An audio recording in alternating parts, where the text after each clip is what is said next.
I'm gonna regret saying this, but I want to say it anyways. I even competed in Pro-Am, still financing that car.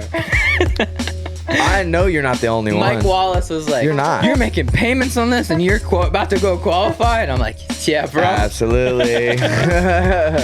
And if we're going to be tandeming it out to see who makes it in the show, Ooh, I didn't think about that. there's a lot of room for error on the new guys. If any of these guys are in these situations, how do you expect them to be able to like do a perfect run, you know, on their first year at these new tracks that they've never been on? But my life changed that day when I saw two cars blasting through at Summit Point Raceway, drifting together. I just thought 70 miles an hour, it 2 was the inches coolest from each thing other. in the whole wide world. And I was like, I have to like do this somehow, someday.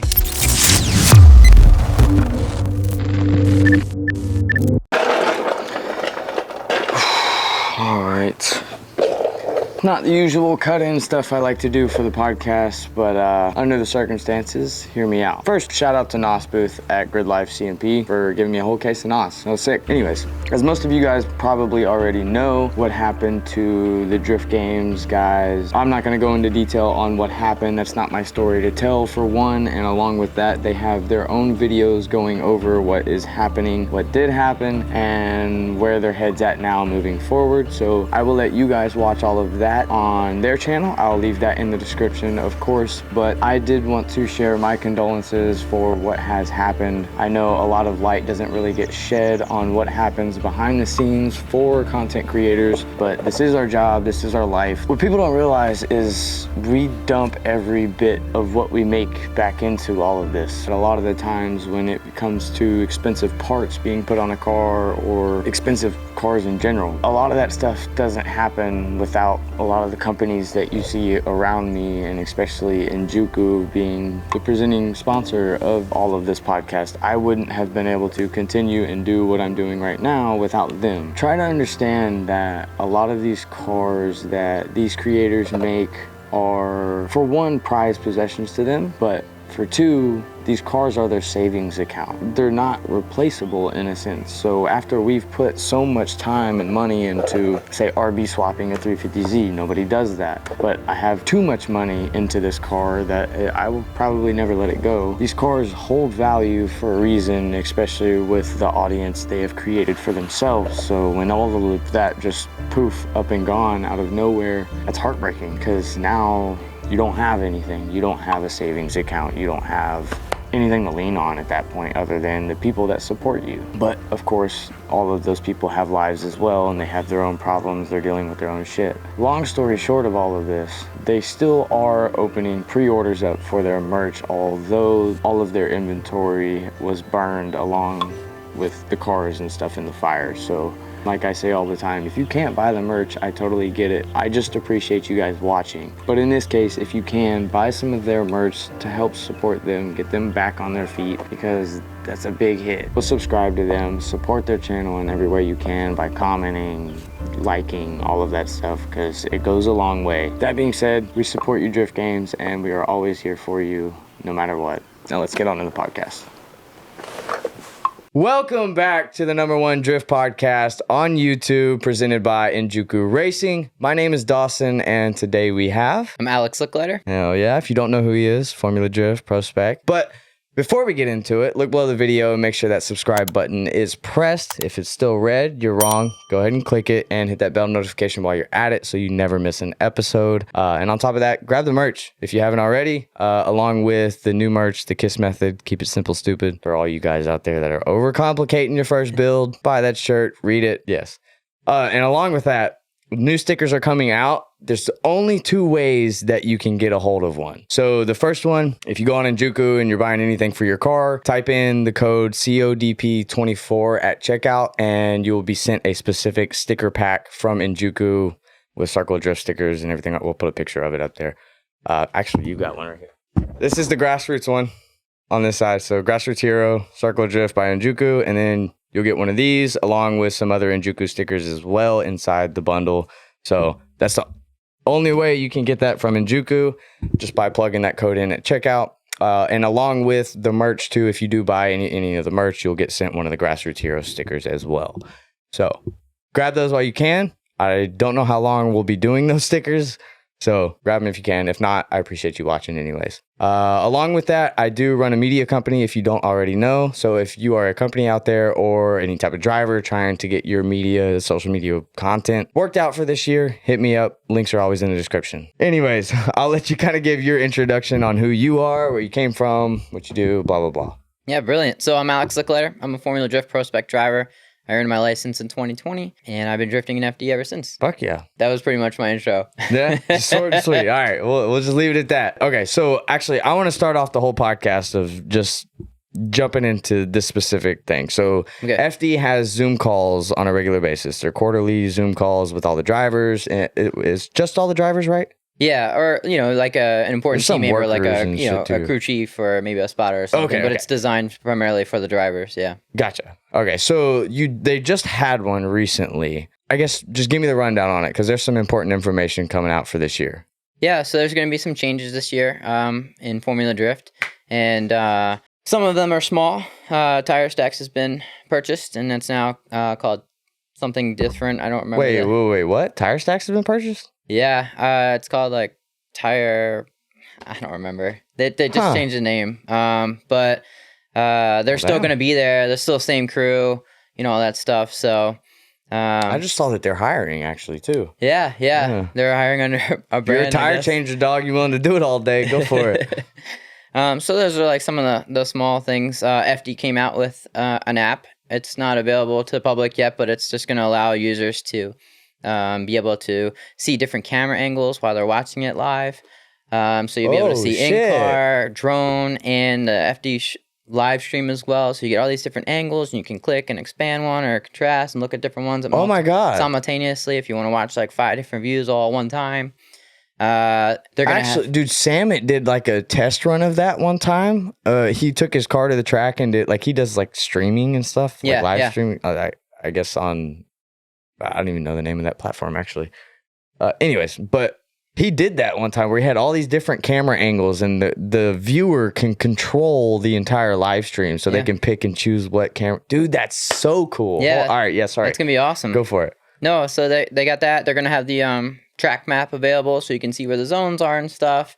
They're gonna have the schedule, which is gonna be live updated in case there's any changes and stuff, so people will know where they can be at certain times. They'll know when the show is starting or when there's gonna be a break and stuff. They're literally just gonna have access to like all the information, same as like a driver would and stuff too. Holy shit! Yeah, I think don't take that to a T. They always running behind, but I think they're even going to do like some interactive games where they'll have like Easter eggs that they'll plan around and stuff. And if you find one, you get to win like, like a t-shirt or, whatever, some VIP experience of something like that. So holy shit. Yeah, it's actually going to be really cool. The drivers will be able to have their own driver bio in there, and their picture will come up against their competitor and stuff, and especially in the pro cars where they have that telemetry, they'll have that throttle meter in there, and you can actually see the driver on throttle and stuff. Yeah, it's gonna be cool. Holy shit. I wonder if they're gonna do like, because you know how they'll do like the interviews before runs, before battles and stuff with the drivers. I wonder if that'll all be like selfie camera shit through the app now. I don't know. Or maybe not replacing that with selfie camera stuff, but like maybe if there'll be more integrations of that, more like in-person driver stuff before each battle. Yeah, I think once the app gets loaded and stuff, they'll be able to add extra features where a driver could do like a selfie thing, or come by my tent at 3:00 for a private autograph signing, or who knows? I don't know. The app can develop. They're trying to make their own social media platform at this point. Hell, yeah, I think so. Dude, that's epic though. Okay, so is that like the big news that's coming? Or there's a bigger thing. Oh, fuck. Okay, there's more. Yeah. Oh, yeah. This is going to require lots of talking. But I do have to say, full disclosure, this is supposed to be proprietary information. Obviously, we're not supposed to be talking about it. But when this podcast comes out, the first round of FD would have already happened. So you guys should already understand and know the new rules and changes anyway. So just saying at the FD, I'm not trying to leak anything out. Well, you'll be good. It's good. We can literally just cut that part out too. Yeah. Like there's as well. So the biggest change in FD this year is that they're getting rid of qualifying. What? No more qualifying. Oh my God. How's that going to work? Yeah. It's going to be like seeding So based off of previous. if you can think about it like this, right? Qualifying is a whole day, and it's a long day. It's a long Very day for long the day. drivers. It's a long day for the Nobody judges. cares to watch it. It sucks. View count is down. There's disconnect because fans don't understand, well, wait a second, why is there only one driver driving this time, but then later tonight or even tomorrow in the show, there's two drivers driving. Right. Like, there is definitely some... It's too confusing to the person that doesn't understand drifting as well. Of course. So instead of having drivers do, potentially 2 runs, because the top 24 are always locked in for their first run, and then the bottom have to redo the 2 runs, they're just saying, why don't we do a qualifying run? They're not even going to call it qualifying, but for the sake of explaining this, a tandem qualifying run. So almost like doing a top 64 battle. So instead of doing qualifying, they're going to have you run in a tandem competition format battle, and whoever would advance on moves into the show the next day. Okay, hold on. We got to break that down because that doesn't make any sense. So a tandem battle for qualifying, just replacing qualifying. So is it going to be just 1 lap? Or are you still going to do the 2-lap type ordeal? You get a lead and a chase. Yep. What? Oh my God.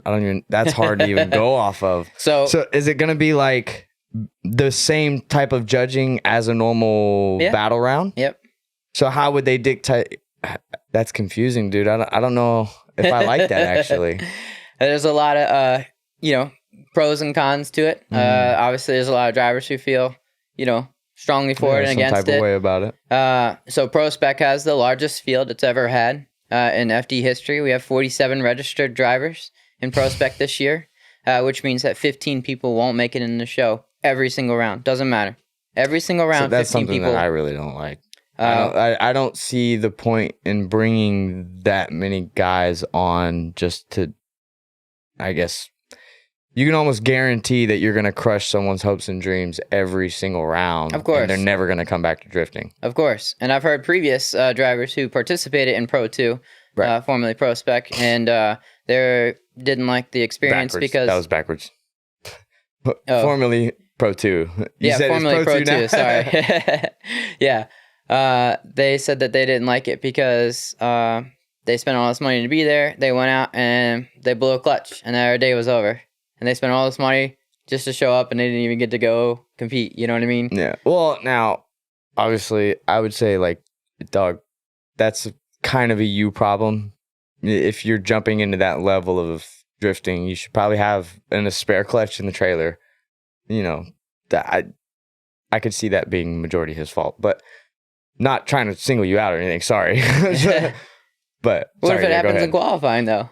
I know, but like at that level, don't you think it's like you should have the common sense to have a spare clutch? Okay, but if it happens during qualifying, when are you going to have time to put it in before your next qualifying run? Well, then that would just be as far as the build goes. I mean, your build might not be even capable to replace a part like that fast. Yeah. So. But either way, I'm just saying your weekend... That's besides the fact. Anyways, that's my own bullshit opinions. Yeah, so this new qualifying that they're going to be doing, or this, top 64, is just going to allow every driver, even if you didn't make it in the show, to still have that tandem experience. It will be universal across the board, no matter for the fans to watch. They all understand from practice all the way to the end of the show, the 2-car formality. And if for some reason you're not able to make it into the show that weekend, if you were unable to qualify high enough, at least you can tell the fans that, like, yeah, you actually did do a battle, and you were able to get some content, and you were able to do some things that you weren't able to do. I do like that aspect of it. Yeah, that's smart. If your weekend was just over, and now you have to tell your fans that, yeah, like, I just didn't qualify high enough, so I'm just watching now. Like, that sucks. That does suck. Okay. Wow. Yeah, from a nobody perspective, like spectator aspect, seeing that's going to be more presentable. You're going to have more value as far as content and stuff goes from the event, because you at least get the tandem with somebody. Yeah. Huh. Okay, so what are your opinions on this change then? What, from your perspective solely, what do you like and what do you dislike about it? I like the idea of being able to create more content, right? Okay. By having a battle. Even if you were to have a mechanical during that battle and now you're out and you can't make it in the competition, at least you were in a battle of some sort, right? Yeah, it still seems like you fought for it. Yeah. Right? Yep. Also qualifying like drags ass so long, dude. So it's gonna be so much better to like get things moving quicker. And like qualifying is normally when you're doing the most of sitting in the car waiting, right? Yeah. As a driver for myself, you know, if I have to qualify and then wait like 2 hours just to find out if I have to redo my qualifying run, and then like there's extra, you know, stress and effort, like, wow, I really have to like do this correctly or I'm not gonna make it in the show. You know, all those things are taken away now. Nice. Also, does it make not having the luxury of a cool shirt better? Because that like you said, that's probably the most time spent just sitting in the car waiting. Yeah, I correct. mean, I don't have a cool shirt, so I don't know, but so you should probably feel it even better. You're like, oh, sweet, I don't get to sweat as much, right? yeah, I mean, I just get out of the car. And, that's probably a dumb thing to worry about, but no, it'd be one thing if I knew I had to go battle like soon, I would stay in the car, but after you do your qualifying run and you have to wait 2 hours, I'm not sitting in the car for 2 hours. Well, no. Yeah. So I'm going to get out and chill, but just nice to know that you don't have to like wait it out like that. That would be very convenient. Oh, yeah. What else do I like about it? I like, so for instance, there was 2 rounds last year, specifically the first and last one, which is Atlanta and Salt Lake City. Okay. Where there was over a dozen incompletes. People went off track. So Atlanta, they came in too hot. They went in the kitty litter. Yeah, I remember that. Same thing with Salt Lake City. They went off track, right? There was over a dozen incompletes of that. I did incomplete. I just got a lower qualifying score, right? Okay. And when they got to go again, they got to try again, they already got a higher qualifying score. It pushed me down and down and down. And it put me on the cusp, and I was unable to compete in those rounds. Okay. Because I had a low qualifying score. Gotcha. If we did this format, if they went off track, they get an incomplete. We switch positions. All you got to do, you just play it like a normal battle. Okay, yeah. So I would actually have been rewarded. I see that. Last year twice. I would have been in the show 2 extra times because of this. Okay. So a lot of, I feel like, because let's say you kind of took it your first lap. Do you take it more conservative on your first lap? Because I feel like those people that kind of, well, whether they just made a mistake or not, but like the people that are going to be going off track on their very first lap, they've been doing practice. So they've been linking the track. So are they just like going too full tilt, trying to show out on their first qualifying run? Is that what most people do? It's really easy, I think, for a lot of drivers to get in their own head about certain things. Well, so they could be like killing it during practice and go out and qualifying like totally boof by accident, you know? Right. Do you normally try and stay conservative on your first run? It depends. I have to read the field. Okay. Right? So if there's a dozen incompletes, right, and it's now my turn to do my first qualifying, right? I think it's a little bit more competitive just for me to get a score that locks me in, as opposed to trying to run a 100 qualifying score. You know, I would hate to try to go 100 and end up being in that incomplete zone. Be one of those guys, yeah. Yeah, when I could just, you know, keep it on track, right? I know how to drive. Like, I can keep the car on the track and drift it. And if I can get a score that keeps me into the show and not have to double qualify, that's awesome. Right. So you just have to read out the field.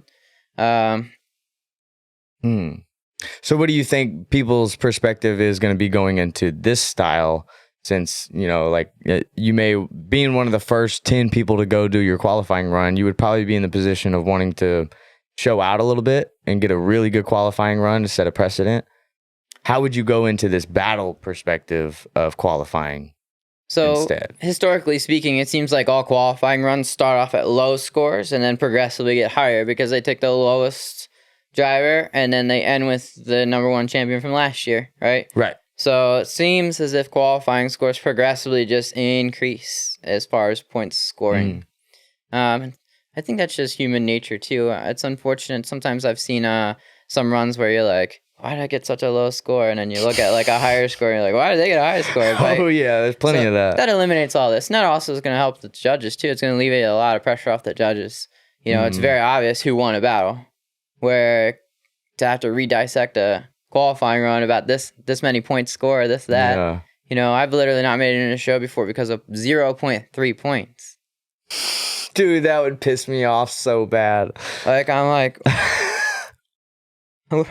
what do you do with 0.3 points? It sucks too, because like we were talking about before the podcast, the whole number system that Rob Dyrdek figured out for skateboarding. Yeah. None of that is available for FD. So you're still left with the confusion of like, but how did that number even come to fruition? Mm-hmm. So, oh my God, which if none of you know what I'm talking about, Rob Dyrdek basically set a number score based to this specific trick for every single trick. And no matter if you were spectator, judge, skater, you could always kind of predict what a score was going to be based off of a trick. You can't do that in FD. Yeah. It's almost impossible. You have no idea what the judges are going to say.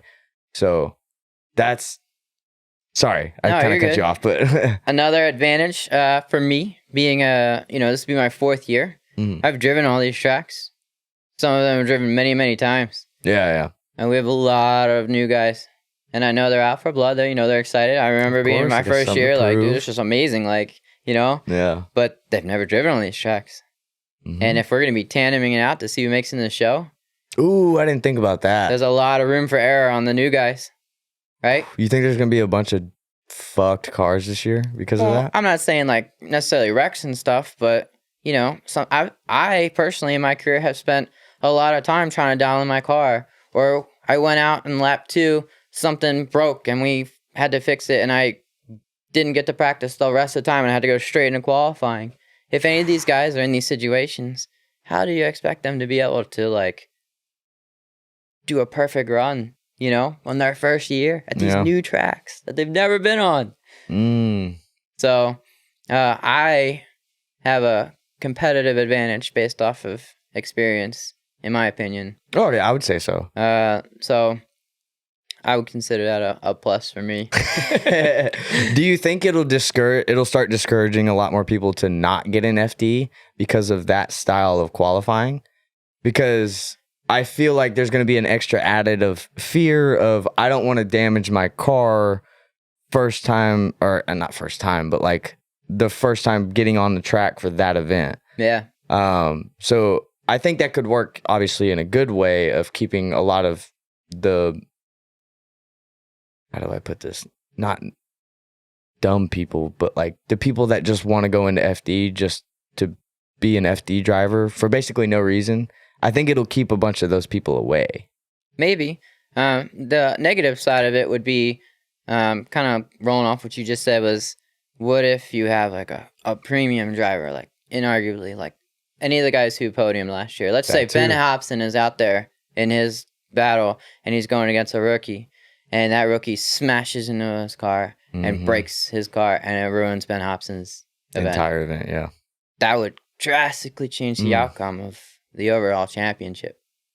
That's something to consider too as a possible negative. Oh my God, you weren't joking. This is a long conversation. There's so much I can ask about this. I'm trying to like keep it important.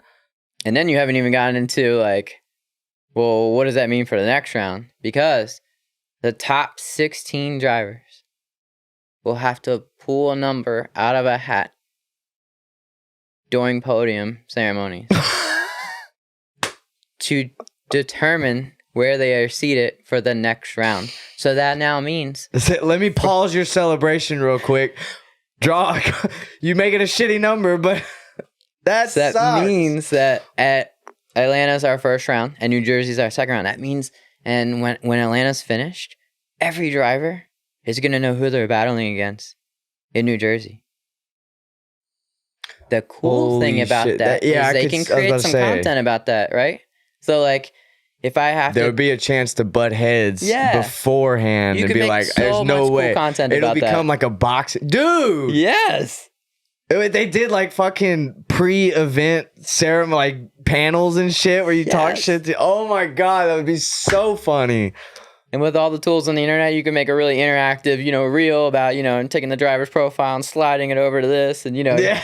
you can make it like an old video game, Mortal Kombat. Oh, God, that's so fucking funny, dude. So. Oh, capitalize on that. That's crazy. Oh, my God.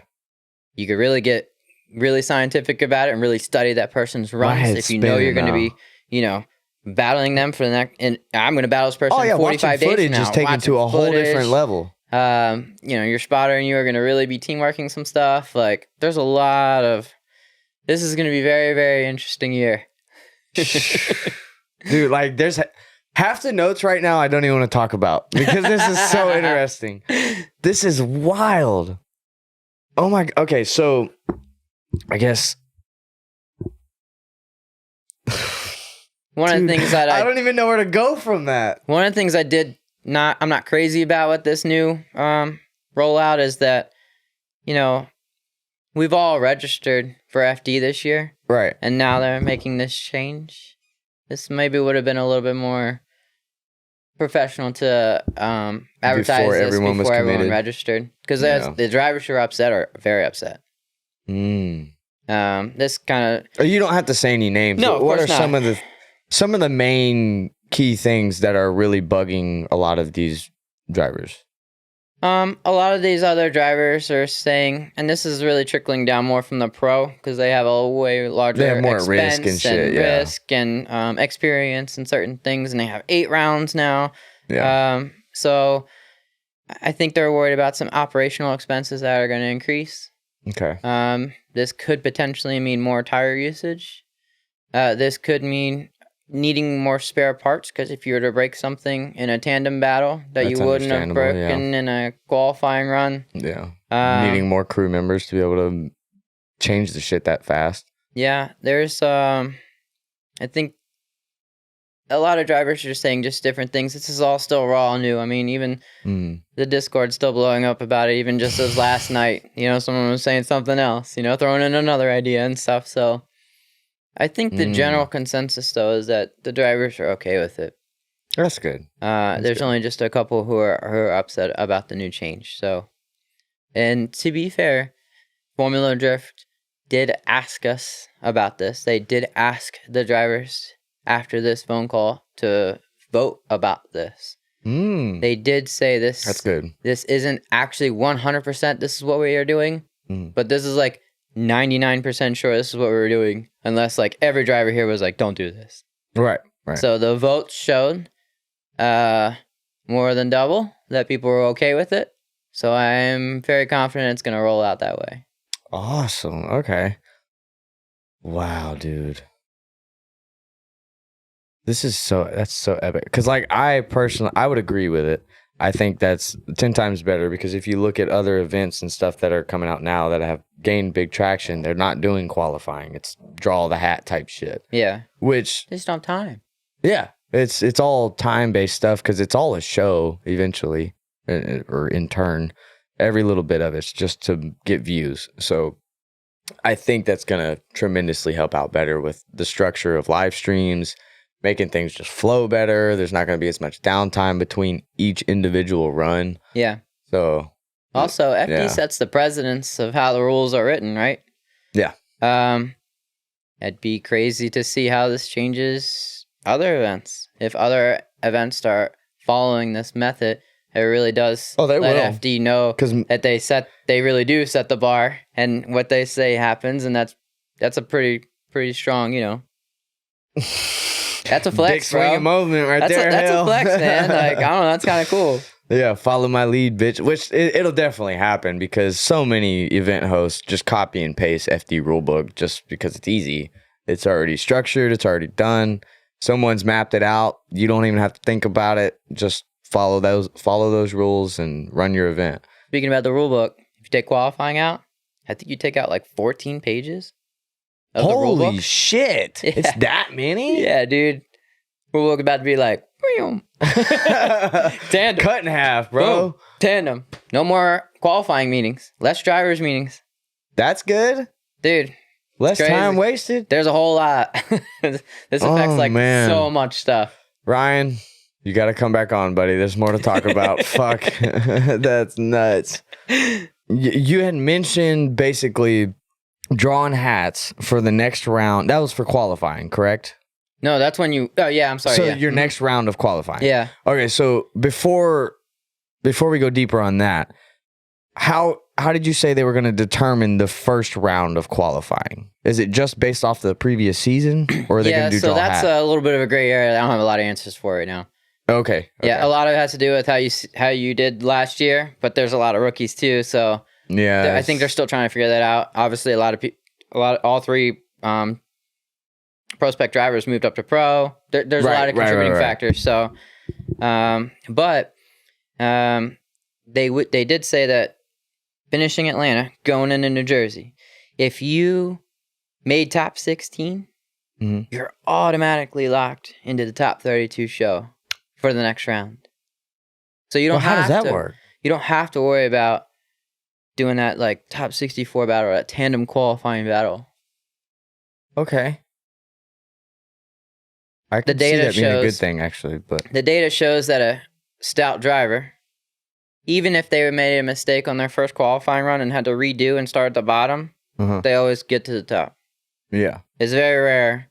It's very rare they get knocked out or car breaks or whatever. Has to redo his qualifying run and then loses in the top 32. Yeah. It's very rare, right? So that's, for anyone listening, that's going to cut out a lot of car damage. That's going to cut out a lot of tire wasting, a lot of gas wasting, a lot of just consumables being drained for no reason. They're already going to make it to that point. So, and that gives the people at the bottom something to work towards too. So if they can make it to that top point, they're almost guaranteed their position almost every single time. Right. You don't want a rookie trying to make it into his first round of FD and he has to go against, that. Right. Fucking Denofa. Yeah, Bond. man. That would that would push people out of FD real quick, right? Yeah, that'll hurt your feelings 10 times more. It'll be more competitive, fair battle.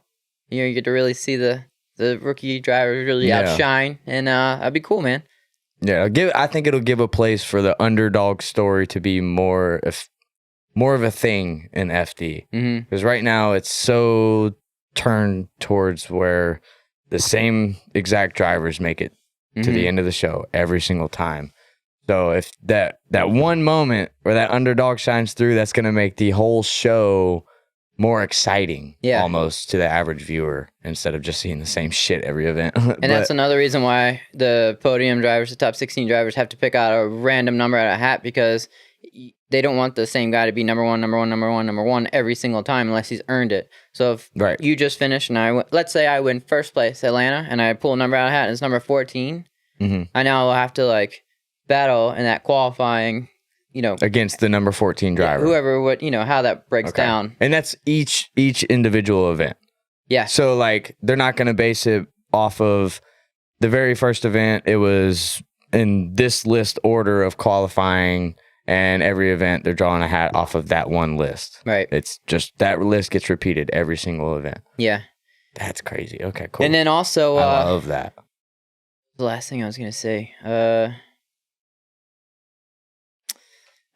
lost it. We get there's so much to talk about. There's it's way too much on it. I forget to mention. Oh, no more buy runs then. Right? Okay. Yeah. That would be null and void at that point. No more buy runs. Huh. There should only technically be buy one runs are buy boring run. as shit to watch. Actually, I know it only takes up 30 seconds, but I'm just move on. Yeah. Move on. I don't even care if they spin out, they fuck up, whatever. Doesn't matter. Move on. Yeah. Yeah, there would technically be one buy run because there's 47 drivers, and this bracketry system is working out that you're essentially having a tandem qualifying 16 battle, right? Because 32 drivers plus 16, right, gets you to the 48, right? And we have 47 drivers, so it'll be one buy run.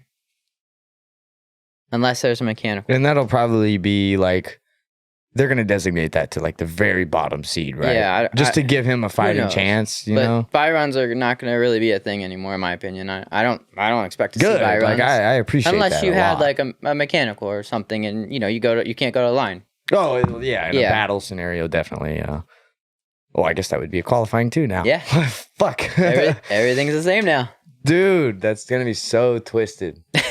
Oh my God. That's going to get some serious getting used to, especially for the drivers. I couldn't imagine. Yeah. Like the whole program's got to switch up in a way. Like, cause what is the prep going to look like for each event then? Like, cause besides like setting up your booth and all that crap, that has nothing to do with it. But like, are you going to be prepping anything differently for the car for the expectation of the first battle qualifying run? Well, we'll still have our practices too, right? Well, yeah. So I'll still be able to get comfy with the layout and, because changes are always being made to zones and clips and stuff, right? Yep. So, and then also I have... But you're going to be focused on different stuff in practice now. Yeah. And, so... I have previous data so I can pick up right where I left off last time too. Yeah. So once I'm comfy with the track and my car and all the tools are working, it doesn't actually change anything for me going into the tandem qualifying. Right. Okay. Unless it's like a strategic advantage, like I see someone who's spinning out every single time. Well, I'm probably gonna, you're gonna hold back a little bit. Back it up. Back it up. Yeah. Oh, that's awesome. Damn. Okay. Yeah, I'm excited to see that now. Yeah. I did not expect this podcast to start off that way. This is awesome. Well, good. I'm glad I was able to bring something to the table. Yeah. I told you, this is why I was like, I got something to bring, Dude, man. Like, I'm not joking. Like, he literally said this on the way here. He was about to spill it out and tell me, and I was like, fuck, stop. Hold on. Let's just save it for the podcast Need the so we can get a emotions. real reaction. Need the mirror emotions. Yeah. So you got the real reaction to that. That was in time. I did not know any of that information. Actually, let me know what you guys have specifically on that. What you think, what your perspective is. Do you think it's going to be a good thing for FD this year? Do you think it'll make the live streams better? But seriously, let me know in the comments. And that way, tag Ryan Sage too on top of that so we can get him back on and talk a little bit deeper on that. Yeah, so I guess, do you have anything else to add on to that? That's a lot. But It is. One thing I will miss about traditional qualifying is it was just you out there. Like, I have some really cool footage from FD and drones, right? Of me just tearing it up by myself on an FD track. Yeah. That's kind of cool. But like, well, you'll still be able to get that though in practicing. Like if you wanted just a solo run shot or anything. Maybe. FD's not going to be... You're not going to have the crowd in the background cheering and shit like that. So I get that. But that's a small offset. I mean, instead I'm going to have good quality tandem footage that is probably more marketable that I can collab with and do other things with anyway. So it's good. Well, it sucks Denofa is gone. There's not going to... I feel like he would have been a good character for the trash talk in between rounds since you already know who you're going to be battling. Dude, seriously, you do not know. That's the most exciting part to me. Because I've been fighting for like, I want characters in FD for like the younger generation. Because if you look at Japan FD, there's all the drivers have like this persona and like this aesthetic to their car that matches this type of character they're presenting on camera. And I love that for the younger generation. So I think that's going to bring... not necessarily a copy and paste aspect of that, but something kind of related to that to where it gives more personality to the driver for people to cling on to. And then, dude, the trash talk that's going to come of it. No, that's going to be epic, though. I'm excited to see that type of stuff coming. Okay, well, let's focus more on you now. I guess, tell me a little bit about yourself before drifting and like kind of what branched you into it, what sparked like your even entirety just liking cars in general. Yeah. So, as a teenage kid, right? We had the car poster in our bedroom and stuff. And I just thought, fucking hell yeah. all those import tuners and modified mags. Like, dude, I had all the subscriptions to all the magazines. The fucking, the bookstore shit at school where they always had the Lamborghini posters and stuff. Dude, I would always buy those. Yes. And they were always cheesy with the... Oh yeah, it was with the flashy like tube light orange backgrounds. Gallardo that was stock as fuck that nobody really gives a But and then your Diary of a Wimpy Kids book. So I always liked cars growing up, but I just I didn't have any like car people in my family, so it's not like I had like I wasn't turning wrenches in the garage for my dad or my grandfather or something. That wasn't like a thing in my family. So I actually graduated high school and I didn't even know how to change oil in my own car. I just thought cars are cool, man. I don't know. And, moved out pretty early on. I Okay. was 17 and I had to find a job. And once again, I thought cars were cool. So I applied at, probably like 13 automotive shops or so. Oh yeah. Yeah. I did it too. It's at that young, it's hard to get a job at them. Especially because I have an experience. They were Yeah. like, cool, what can you do? And I was like, nothing. But I'll be a great employee. Yeah, I've taken my car to the shop to get work done. That's about as far as I get. So became a mechanic, and I stayed in the mechanic industry for about 7 years. Towards the later few years, at the end of it, I took a position up front where I was a manager. So Okay. get my hands clean and put on a nice polo and learn how to engage and set the schedule and all Before those you things. zoom too far past that, your first job was as a mechanic, technically. Like moving out. Like it was like, because most people, you go to fucking McDonald's or some shit as your first job. Yeah, when I was 16, I worked at KFC or whatever when I lived at home with my mom work and stuff. experience. Yeah. different. But your first my real first job. job to support me living on my own and no longer Gotcha. living at home with Okay. mom. That makes sense. Yeah. So yeah, did that for about 7 years, and then I had a buddy who was a flight attendant actually, and he Oh yeah, well, he's got a cheat code for his shit. I do. That's what we're getting into. cheat code engaged. So he was going to all these cool places, doing all these cool things, and I realized I was working a lot at the shop, a lot, especially as a manager now. I was open to close every day, extra hours, 50, all the 60 things. hour Yeah, work it was. I was young and I was feeding on it. I was building myself, learning, yeah, getting but experience. I realized that this would be exhausting long term. Right, I didn't want to do that forever, so I applied to become a flight attendant. And honestly, I've been a flight attendant now for 10 years. And the cool thing is I have the flexibility to... Some of y'all are laughing right now. I swear to God, you just fucking wait. You'll wish you're a flight attendant. Yeah, I have the flexibility to adjust my hours. And I'm very fortunate, at least at the employer that I work at, that they only require us to work 1 day every 23 months to be considered full-time and employed. So I'm able to continue to use my Did you flight hear benefits. that correctly? You can't find that anywhere. He works at most 60 days a year. That's nuts. Because Sorry. I'm focused on Go for it. driving. I'm focused on driving. Yeah, there's a reason he's getting to it, but Yeah. So, anyways, I'm able to use these flight benefits to be able to come here and do a podcast or be able to go to FD or anything. I'm able to network better with other sponsors and be at conventions and do a lot of things.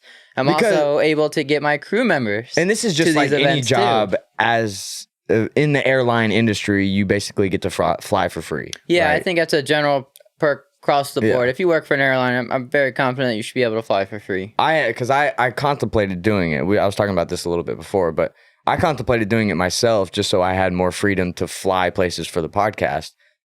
Obviously, it didn't make sense for me, but that every single job as far as airlines go that I saw, the main perk was that you get to fly for free. Yeah. So it was either it had to be a last minute choice or they were big enough airline where you could just pick whatever. But Yeah. Yep. Yeah. So this helps me be able to have better relations with my sponsors. It allows me to go to more events. Allows me to do more things. It allows my crew to get to where they need to go. It's just really helped out all around. I'm very fortunate to be there. I hope that I get to spend the rest of my career working there, even if it's just a little bit. So Yeah. And you were telling me as far as the schedule goes, obviously if you started at this airline, you wouldn't be able to do the whole 60-day thing or work that little from the jump. This took you a bit to get to. It took time to realize how to manipulate my schedule and figure out how to make it work for me. My airline doesn't say, you want to take 6 months off, no problem. They give me a schedule. It's up to me to manipulate my schedule. Somebody wants some more hours, here, you take this shift. I got a race anyways. I don't want to fly this week. So, Dude, that's so epic. So I guess how many days have you worked in the past? Let's just say maybe 1, 2 at most. I don't know. This Undisclosed? month alone, I might have worked 5 or 6 days, Yeah. and it's the 28th, 29th. Yeah, so maybe 5 days this month. Okay. So that's not much, obviously. So what you don't have to say how much you get paid or anything, but how do you equate like taking on a job like that where you can't work or don't work that much? So you're obviously not making enough money realistically. So do you have other sources of income that also help benefit you to be able to do the driving program? Like how is your income source to be able to fund drifting? So to fund drifting, Free flights and all, that's great, but that doesn't cover costs. Yeah. So to fund drifting, I consider myself extremely professional with my sponsors, and I'm able to solidify financial agreements with these companies, and I allocate those funds to fund the program for the year. Okay. Now I'm not paying my mortgage. That took you a lot to get to, obviously. Yeah. I'm not paying my mortgage with this, guys, right? This pays for, hard cards and entry fees and tires and the things it takes to just show up to an event, right? If I want to put a upgraded, fuel pump in my car, I pay out of pocket still. I go buy my race car part, I go to work, I get my paycheck, I buy my race car part and I put it in, Right. You may be able to use your program to get a slight discount or something or whatever, but yeah. And then I also I run a drift experience, so it's I have like a mobile drift school, if you will, and I teach drifting at 7 different racetracks at 5 different states. Sick. I live in Maryland, so it's in the surrounding states, and all proceeds and income from that company funds also FD. Yeah. It is actually my largest contributing factor to my program. Sweet. So essentially, I'm drifting, fun and drifting, funded-ish. Yeah. I love all of my partners and I want to continue long relationships with those companies. But if for some reason something were to happen, my fault or theirs, regardless, I would still be able to continue in the momentum that I'm moving right. and continue to be in a competitive drifting atmosphere. Okay. Do you have like partners for the school alone? I do. Mm-hmm. Okay. So how do they help actually with that? A lot of them help with costs of the operations, right? Because operational costs for running that kind of thing, fuel, track tires, rental, stuff like that, delivering the car, all that stuff. Yeah. So if those out-of-pocket expenses decrease, then I'm able to provide a lower cost to my customer too, which can make it affordable. Right. And if it's affordable, more people do it. So that's that. Also, I've chosen to teamwork with a couple of the bigger sponsors from my FD program into this too, because a lot of the people who participate in my drift experience have never drifted before. They might be a general interest in cars, but they've never taken a drift car on a racetrack and go drifting. Yeah. That's a big thing to do, right? If you wanted to go do that, you'd have to go buy a car. Yeah, then you'd have to do this. So you're supplying the car and everything. I'm supplying it. And it's a 240SX, nostalgic, right? Okay, yeah, you get and it's got a cool body kit. Learn how most people learn. On it. It's got angle kit coils. It's great. So anyways, about 70% of these customers end up actually get involved into drifting. Yeah. And they end up and buying their own drift car, and they actually go drift that same year. Yeah. It's kind of cool. In my local demographic. The good thing about that too is all the companies that are partnering with you for the school, they're influencing the guys that you're training. So more than likely the parts that they are going to end up buying for their own car, they're going to go directly to your source since you're the one teaching them. So that helps the companies out. Exactly. So with Injuku, for example, I talk about Injuku a lot. Not necessarily for sponsorship reasons, just because that's where I buy a lot of my fucking parts. They're a good source of parts. So I love that dynamic that you figured out to take it from the program, find a way to implement it in your own business. Yeah. That's phenomenal. It helps a lot of people out. So they get that NST steering wheel that they held in my car, or that NST hydro that they pulled in my car, and they learned with those things. Mm-hmm. Well, now they need to go buy those things.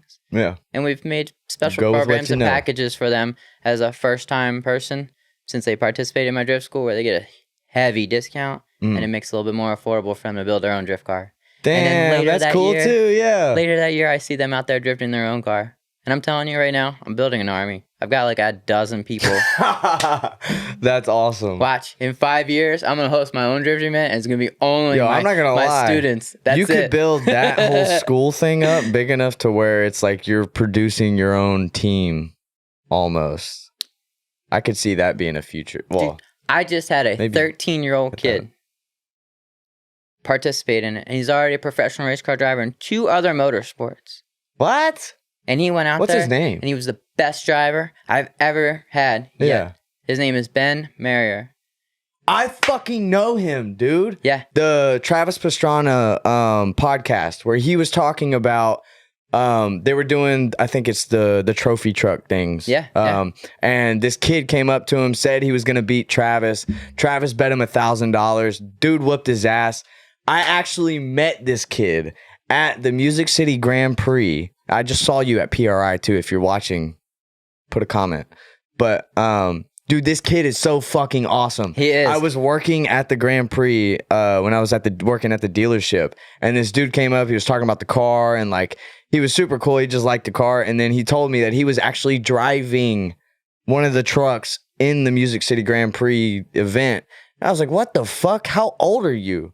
And at the time, this kid's like 12. Yeah. Like this was years ago. Yeah. And I'm like, "There's no way."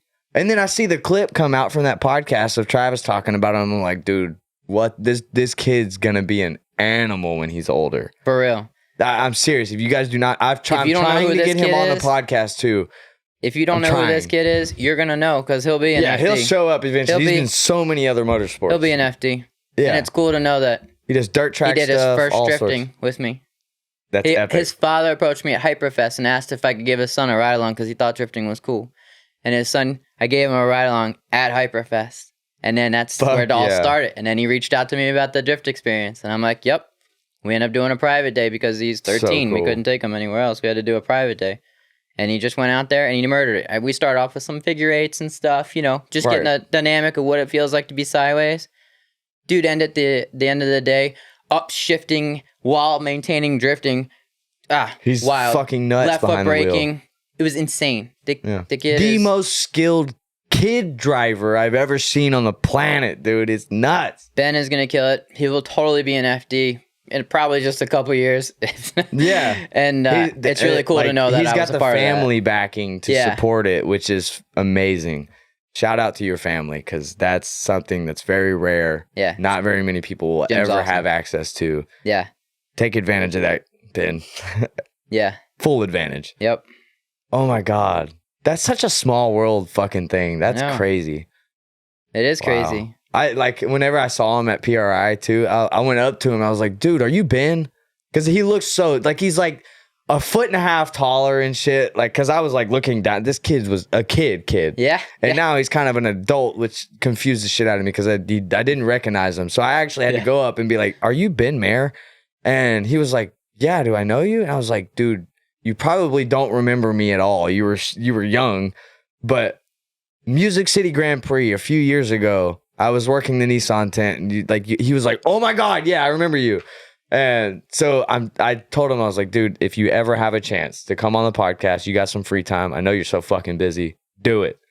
You have an epic story that needs to be told." Yeah, it's oh my God. I'll tag him below too, so y'all can see his account. He's not like an influencer or anything, but I mean, he's got like 40,000 followers. I know, but he barely posts too. That's the crazy thing. It's awesome. And it's always just him walking around in the pits with his phone talking about shit. And I'm like, what a kid, dude. What a fucking kid. I'm so happy for him. As far as, obviously, you've helped other people get into drifting and you've helped grow the sport your own self.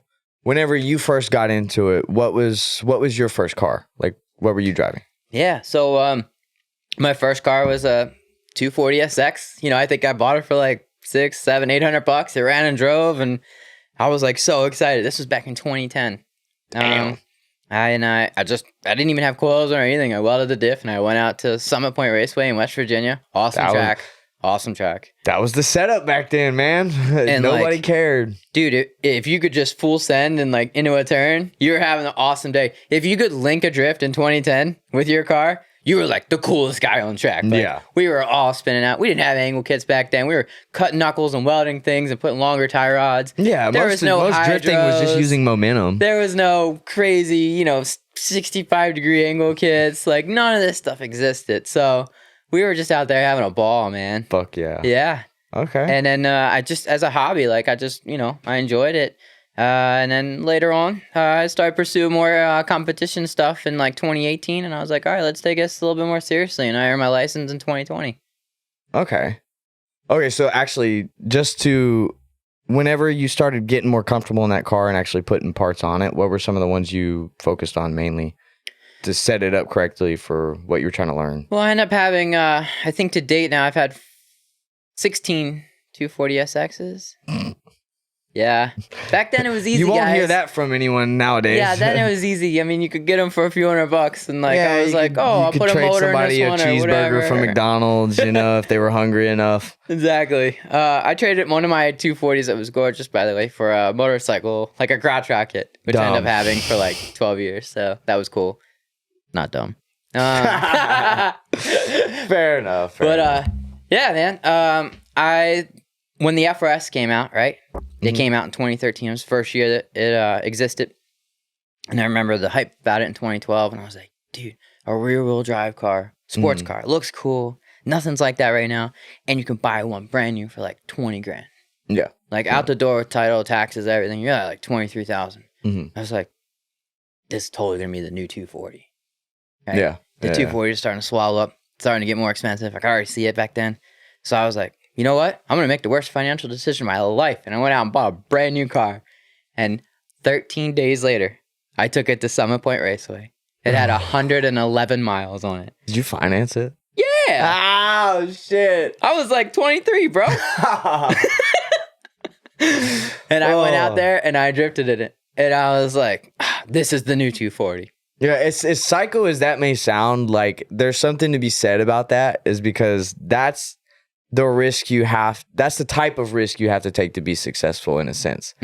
Now, obviously, like anyone could argue there were a million other avenues you could have taken and shit. Of course. But like that was something that to you was, I need to do this to set myself in the position to like commit to being successful, I guess. Yeah. Right? Absolutely. Okay. And I needed a chassis that was new and inspiring and something marketable that sponsors wanted to sponsor. Yeah. Shiny new Toyota. Like, whoa. Yeah. Because I hate when people like go against using credit or anything to get your business going. Because in the end, this is a business. That's what drifting is if you're trying to make money off of it or make it a career. But yeah. Anyways, I don't even know where I'm going with that. 2 years later, after I bought it, a local body shop that I was doing a lot of like business with and stuff. Yeah. Totally sold me a shell for $500, and I was just like, damn. That hurts. Damn. Yeah. Maybe I won't buy a brand new car next time. Well, I mean, even if you were to buy that for $500, like how much money were you gonna have to spend to get it to the operating? I guess to where it was that you already had your personal car. I'm going to regret saying this, but I want to say it anyways. So here it is, right? We're at the podcast. This is where it's going to happen. Yep. I even competed in Pro-Am, still financing that car. I know you're not the only one. Mike Wallace was like, "You're not. You're making payments on this and you're about to go qualify?" And I'm like, "Yeah, bro. Absolutely." There's no way you're the only one that did that, though. There's got to be so many other people. Like, obviously, stay away from credit as much as possible. But yeah, don't do what I did. No, you said 2 years later you were still making payments on it. Did you ever crash the car like to a big extent or anything like that? No. Okay. Keep it on track, bro. Shit. Don't get too cocky now. You better knock on some wood. I still have the factory quarters on my car. Factory metal quarters.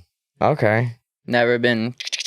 Yeah. Okay, so when you first got that car then, you what all did you do to set it up to just get it to the track for its first track day? Well, I really wanted to really grow and really bond with the car. So I chose to do no modifications its first year. Like purposely, like I even wanted to do stuff. No coilovers, nothing. Just fully stock. Even the factory LSD that wasn't. I went full stock for a year and really learned that car. I learned how to momentum drift actually, which was really neat. I don't know that I would have learned that if I didn't do that. And then when I bought coilovers, I was like, oh my gosh, this is amazing, right? And I went out and did a few events like that. And then I got my first angle kit. And I was like, oh my God, everything is great. It's like a whole new car. What else could I possibly do to make this car amazing? Because it's we're here. Like, And what I tell everyone is stop there. Literally, yes. That's anything the you best do advice. after that, it's just, it goes down. I mean, it's good, but like you go down a hole that you can't get out of because then you buy this and you buy that. Yeah, and the more at things that you point, buy, you're like, at like the fun aspect is through the fucking roof. Yes. And then the expense aspect is way down here. But once you get to that point, everything just starts equaling out. And like you're still like the fun will still keep going up, but the expenses is just right behind it. and reliability drops. Yeah. All right. The more things you touch, the more things can break. That's very fucking true. My C-Time car is a 350Z and I've done nothing to the engine or transmission. Damn. Okay, so let's say you went back in time, you were purchasing that car again, and then you were financing it. So you're financing it, and then you're going to set it up from the jump with the knowledge that you had after learning how to momentum drift and how to actually really work the car. In what parts are you going to go on Injuku and buy for the car for that with the knowledge you already had? Yeah, I mean, really just kind of what I was saying, just angle kit, coils, and a welded diff. That's it. For that car, that's as simple as it Yeah. could possibly be. Yeah. Because like with the Z, like as soon as you throw coilovers on it, the rear alignment's all fucking weird, and it honestly sucks to drift without your rear alignment. Yeah, of course. Right. You need to get your alignment out in any drift car. I don't care if it's factory or FD.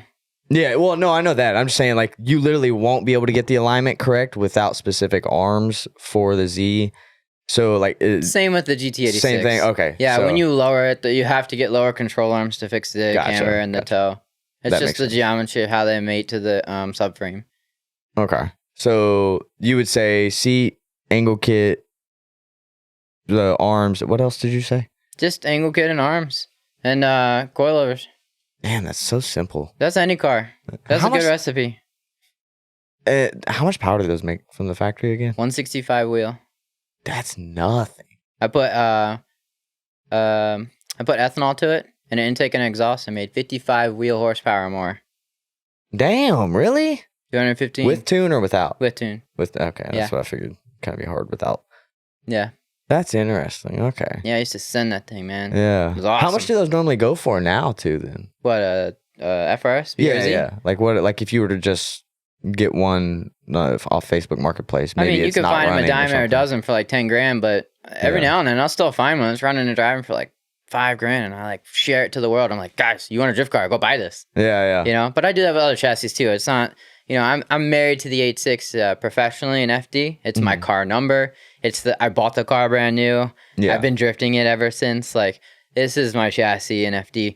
But I have 350Z, I have 240. Like, you know, anytime I find a good deal on any of those cars, I like post them. Like, you all say you want to go drift. Here's a $5,000 drift car, turnkey. Go buy, come drift this weekend. Right. You know? Right. Damn. Okay. Actually, so as far as on that car, the pro car, what wheels do you run on those? They look like Graham lights almost. But Yeah, they're just a knockoff. I think they're Avid ones. Okay. I like the highlighter. Have you always had like the really bright colored wheels? Yeah. Ah, I see. Okay. Yeah. Is that just like something you enjoy? You don't, because I'm a big chrome wheel guy. Okay. I love that. That's why I have the Kansei Neos in chrome on mine. But I'm curious if that's just like your vibe, the highlighter shit. So, one question I get asked a lot is, how did you ever get into drifting, right? And Okay. in 2007, I was 17 years old, and my dad won 2 free tickets on the radio to Formula Drift. What? He was like, I don't know, it's some car thing. You're into cars. Here, take this. And honestly, at the time, guys, I didn't even really know like what it was. But they were free tickets, and I had 2. So I could, you know, invite my best buddy to come out with me. And we went and saw drifting, competition drifting for the first time ever. I've seen stuff in magazines and blah, blah, blah, whatever, right? Option videos, yeah. But my life changed that day when I saw 2 cars blasting through at Summit Point Raceway drifting together. I Fucking just thought 70 miles an hour, it 2 was the inches coolest from each thing other. in the whole wide world. And I was like, I have to like do this somehow, someday. Like, I never thought in a million years I'd actually become an FD driver, but that's what fueled and pursued my you know, hobby for drifting. But to answer your question more specifically about like the color of the wheels, back then, you know, it wasn't uncommon to see like Matt Powers with his S14 and he had like highlighter yellow wheel and a highlighter like pink wheel, and like you know, there's that like raw color stuff that and I just thought, this is like drift culture. You know, this is so cool. Like drag race guys don't do this, you know. I'm just glad you don't do black wheels, man. I gotta say. I read the rule book at Club List. Oh. Have you ever seen it? No. Yeah, you can't pass tech with black wheels. Oh, that's actually a thing. Yeah, they're like, black wheels suck. We don't allow that. I've heard that, but I didn't know if that was just a rumor or No, that's real. That's in the rule book. That's amazing. Oh my God. Shout out to you guys. I know so many people probably hate that, but whatever. I don't care. Black wheels suck.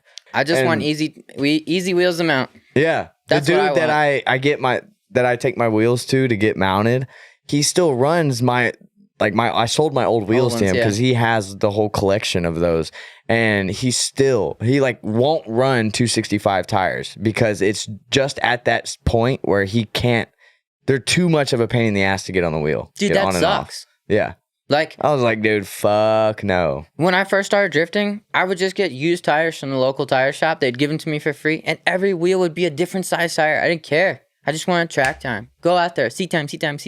Yeah. So I want a wheel that's easy to mount, any tire I throw into it. Which that's so true, of course, especially when you're first starting, because, I mean, you're not going to really be going through much tires anyways. You don't understand throttle and just how to stay in drift. These kids do with these sims now, man.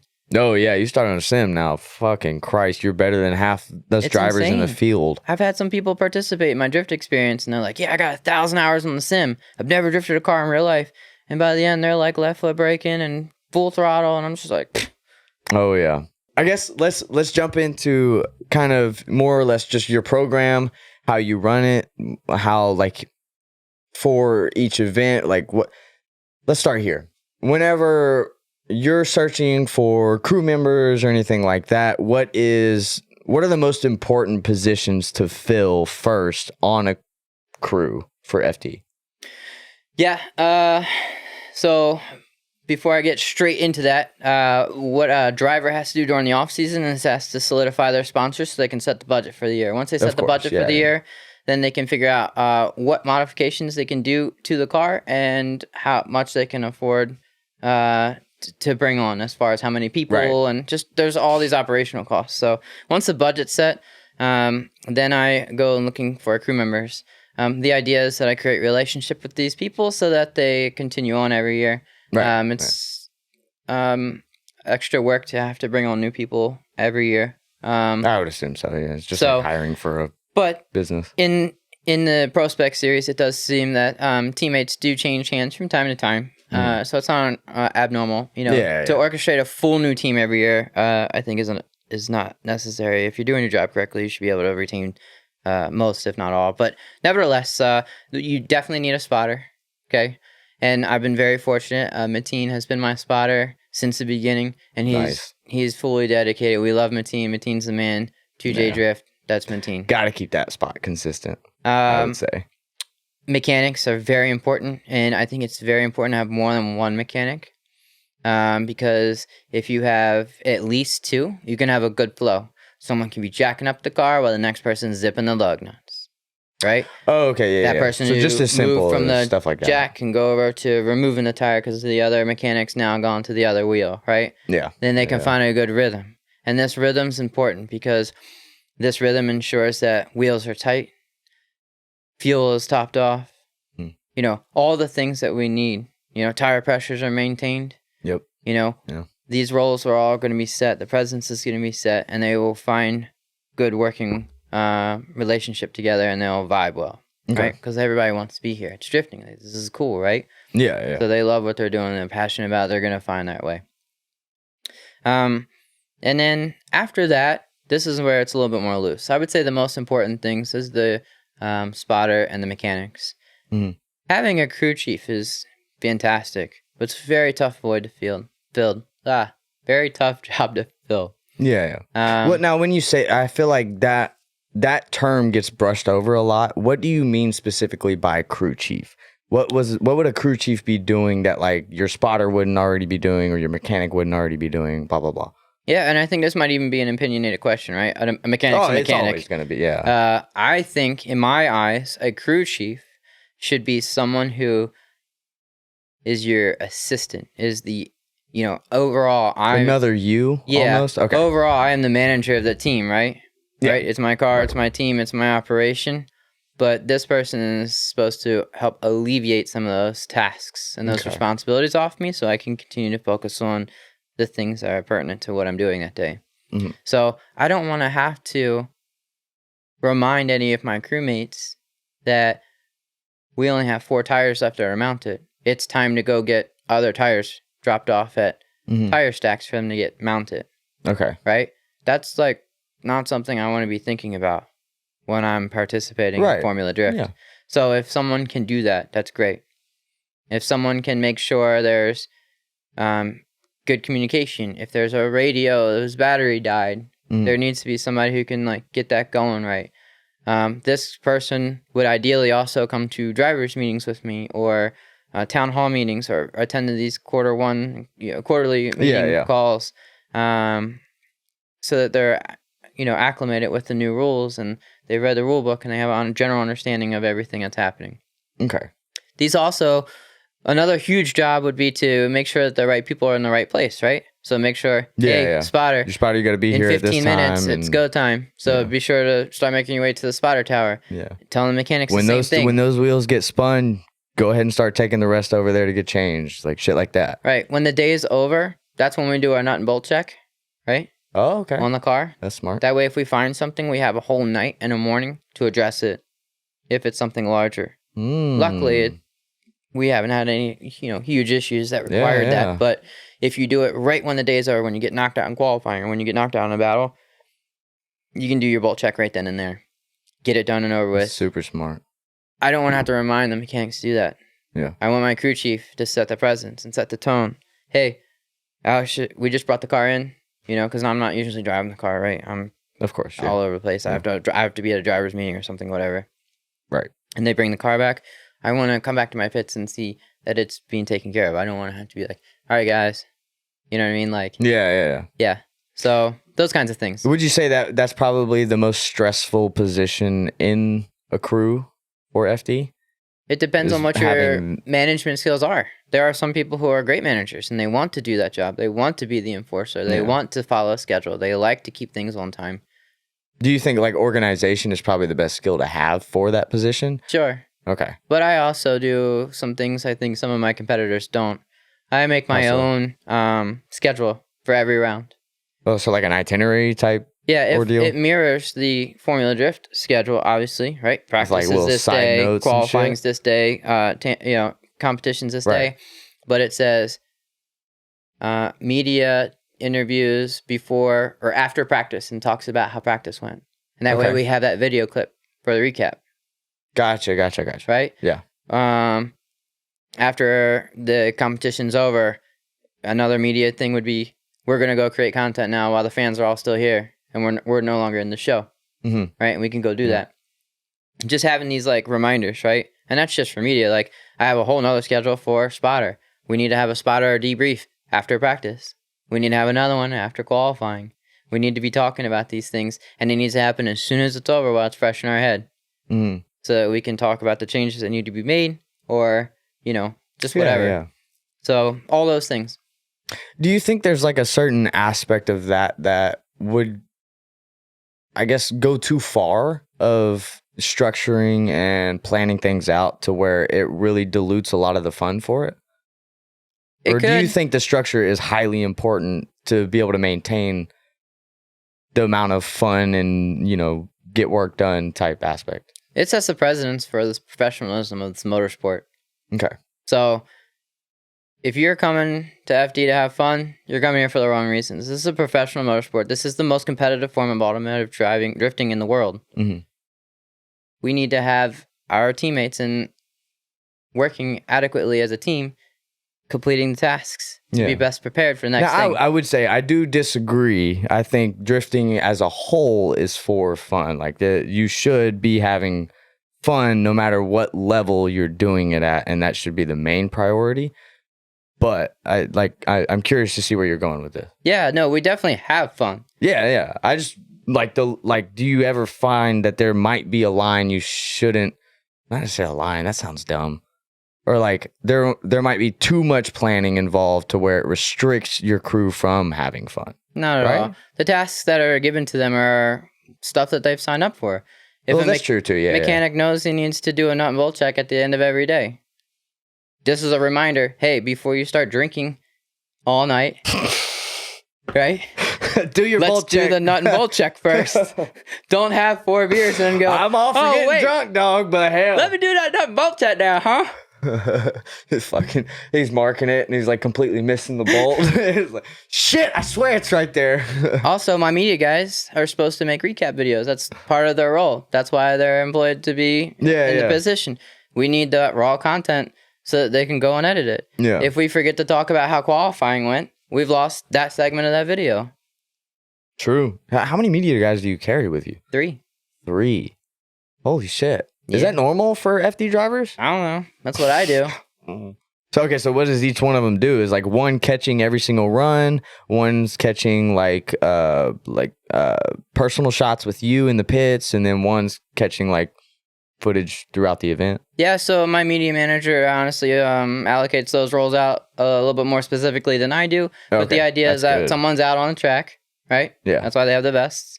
Maybe someone else is like against like a wall, so they can get that like riding the wall shot. And then there's maybe somebody at the pit who's filming the engagement with fans and walking around the car and, you know, those things. Damn. Okay. Because like you don't see that level of like attention to detail in Prospect. So for one, I appreciate that. That's because just coming from a media standpoint, what I do. So why do you think having every single individual shot of those is highly important, or do you think that's more up to the discretion of the media manager? A little bit of both. I mean, my recap videos from my first year in FD to now look way better. Yeah. And that's because they should. Yeah. Right. Progression. So, yeah, just capturing all those aspects I think they're important. My crew members are an extension and representation of me and my sponsors. Yeah. So, yeah, we're all, Absolutely. we want to have a good time, but we can't Do have they anybody. all have these shirts? Yeah. By the way? Yeah. Fuck yeah. This is year 1 shirt. This shirt, you know, each year we come out with different shirts, but yeah. Sorry, that was sidetracked as fuck. You're good. But You're good. So, anyways, these crew members are an extension of my sponsors too. So if they're, you know, partying a little too hard, and you gotta watch out for that. Yeah, I'm not trying to lose a sponsor because someone did something silly. Does your crew chief normally look out for stuff like that, or is that more or less your responsibility? No, that's more where I come in. That's you. Yeah. Okay. Yeah. Because like I could see that you throwing that, but I would be scared to throw that on anybody else's perspective or whatever. Okay.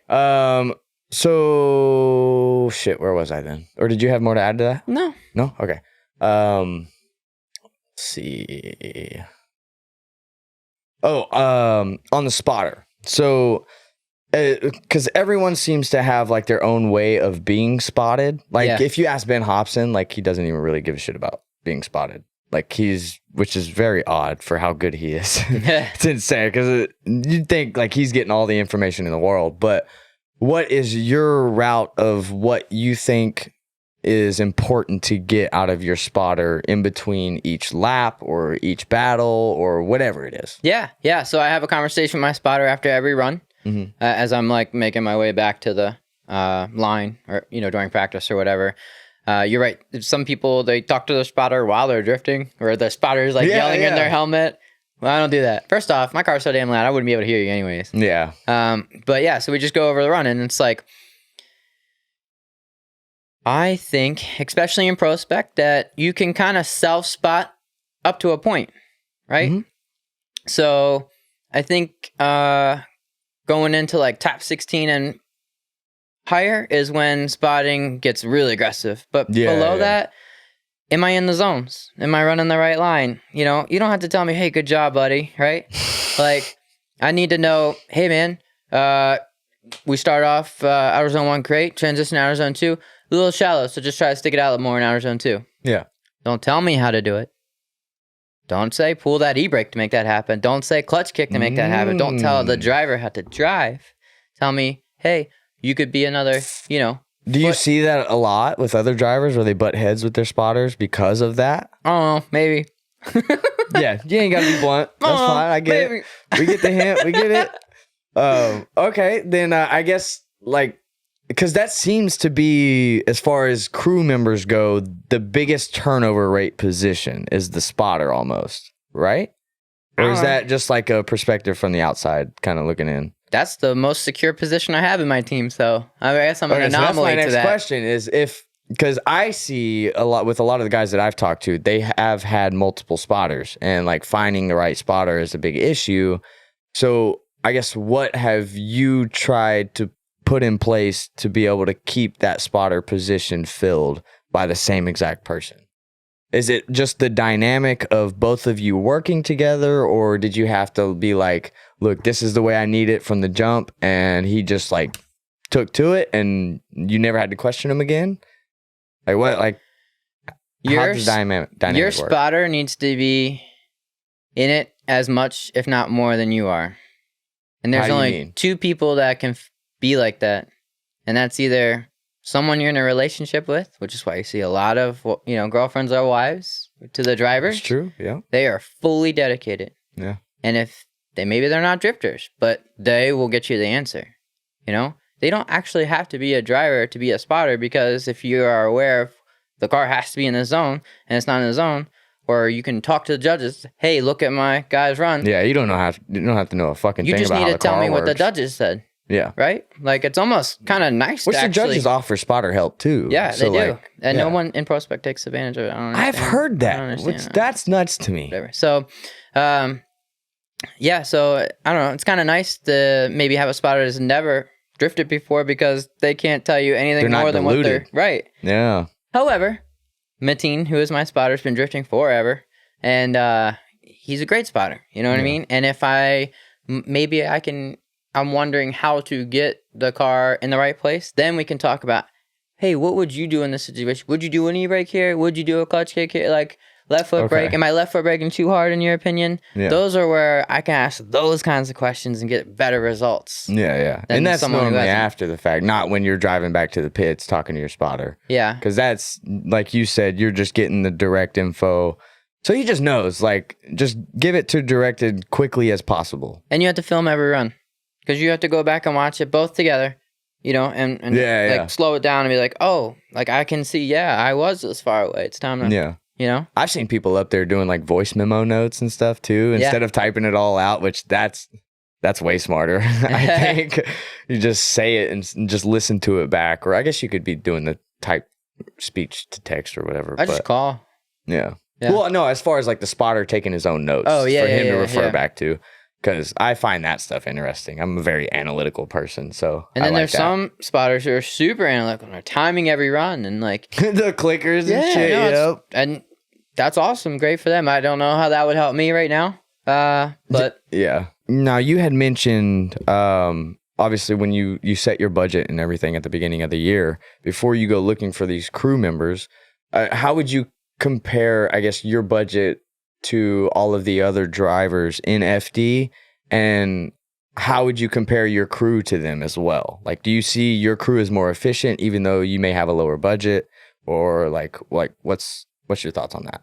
Yeah, so drifting, unlike any other sport, seems to have their budgets very secretive. Very. And I'm not saying that I want you to... It's the only secretive thing about drifting, which is weird. I'm not saying I want to know exactly how much you're spending, but set a realistic annual budget. So in football, I'm not a sports person, by the way. Yeah. But in football, this quarterback just signed on for $25 million. And the media does a great job advertising that so that other members in the NFL know their value, and now they know how much to ask from their sponsors, their contracts, their things. And this sets the bar equal all the way around. If Prospect did that, if all the drivers in Prospect did that, when they approached a company, they'd be able to ask for the right amount, and they'd be able to operate their program in a realistic budget. So do you think that's companies playing that?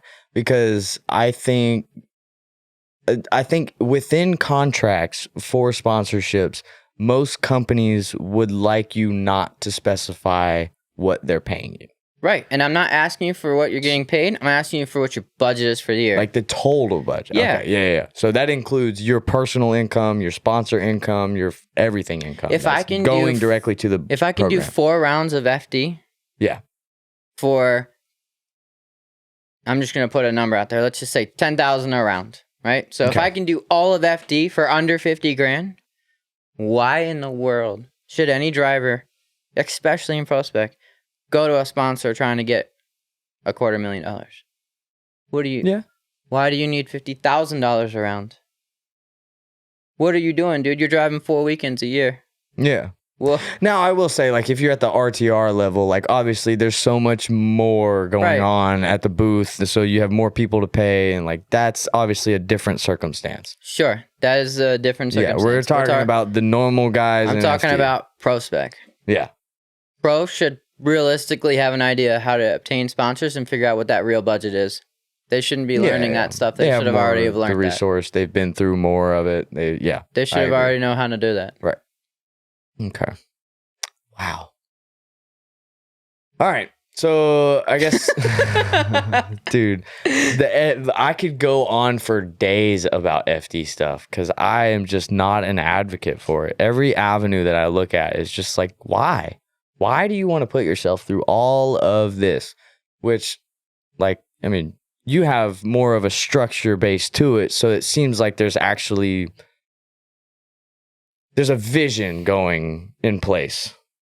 But a lot of these motherfuckers that just want to get into FD just to be an FD driver, just to drive with big guys. I know we talked about it before, but like I just will not ever understand that ever in my entire life. It doesn't make sense. You guys are dumb. It's fucking weird. Well, they're from the sidelines. They don't know what it's like to be in it.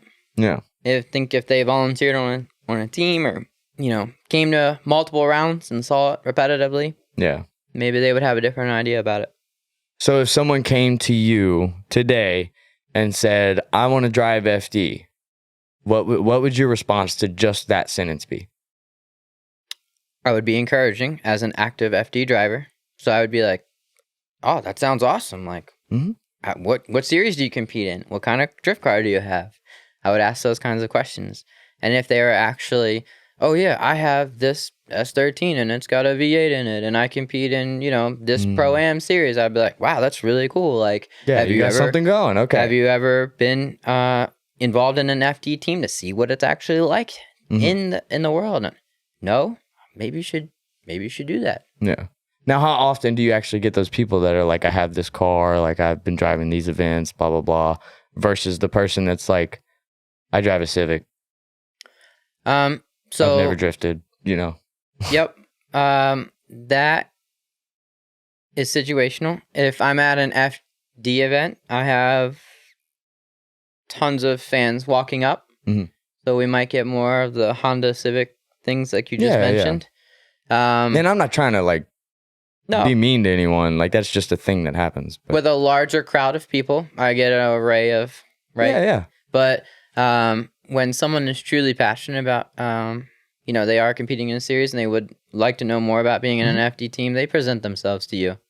They reach out to you. Yeah, you can almost kind of tell by the way they walk up to you, in a sense. They have more of a confidence demeanor to them. And also how approachable you are as a driver.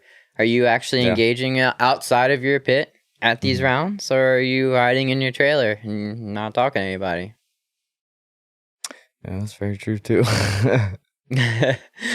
All right. Well, I guess the people that say that they just want to physically be an FD just to drive with better drivers, like that's obviously a big one for me that I see a lot. Are you going to discourage those people from being an FD, or are you going to try and give them some type of realistic advice on how they could get into FD from like basically no point? The realistic advice is if you really do want to drive with some of the best drivers in the world, then you should probably go into FD. However, there are plenty of great drivers who are not in FD, or they are retired from FD that you can get adequate driving battles and competitions with. Do you think it's the best route though, as far as, because like you're gonna spend a shit ton of money? Like, if that's your only sole purpose of driving with good drivers to go in FD, like I would just straight up tell that person no. No, don't do it. I would agree. If you are only looking just to drive with really great drivers and you don't care about anything else, then yes. Go to Grid Life. You can go to some very big events like Hyperfest, Grid Life, Slush Fest, LZ's Fest that he has now. And there are stout drivers that you can get great driving with. Yeah. Okay. Well, cool. Now you've heard it from an FD guy.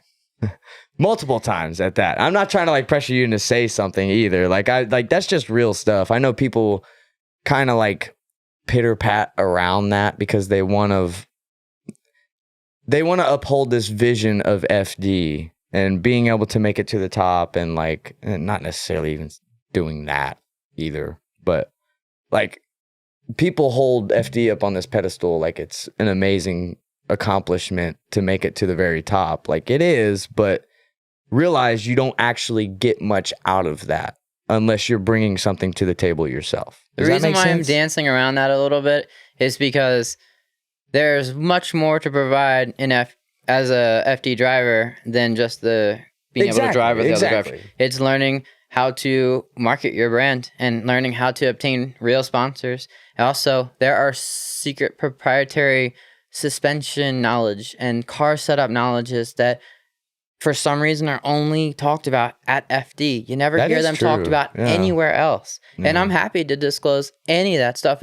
I'm not hiding it secret, but if it's almost like God, that would take hours to get into. So if you want to know any of that, I'm sure he's open to letting you just DM him. If you are part of my team, you're essentially signing up for like Formula Drift University. This is the educational school background where you can learn everything about a car setup. You can ask some of the world's best FD mechanics because we all talk to each other. It's fine. You can go up. Exactly. You can go up to Chelsea's spotter and ask him a question if you need to. You can go up to Matt Field's mechanic and say, hey, how would you set this up? And everyone's super cool. But you have to be there to get that knowledge. That knowledge is not, unfortunately, presented at Grid Life or at a Pro-Am event or something like that. Yeah.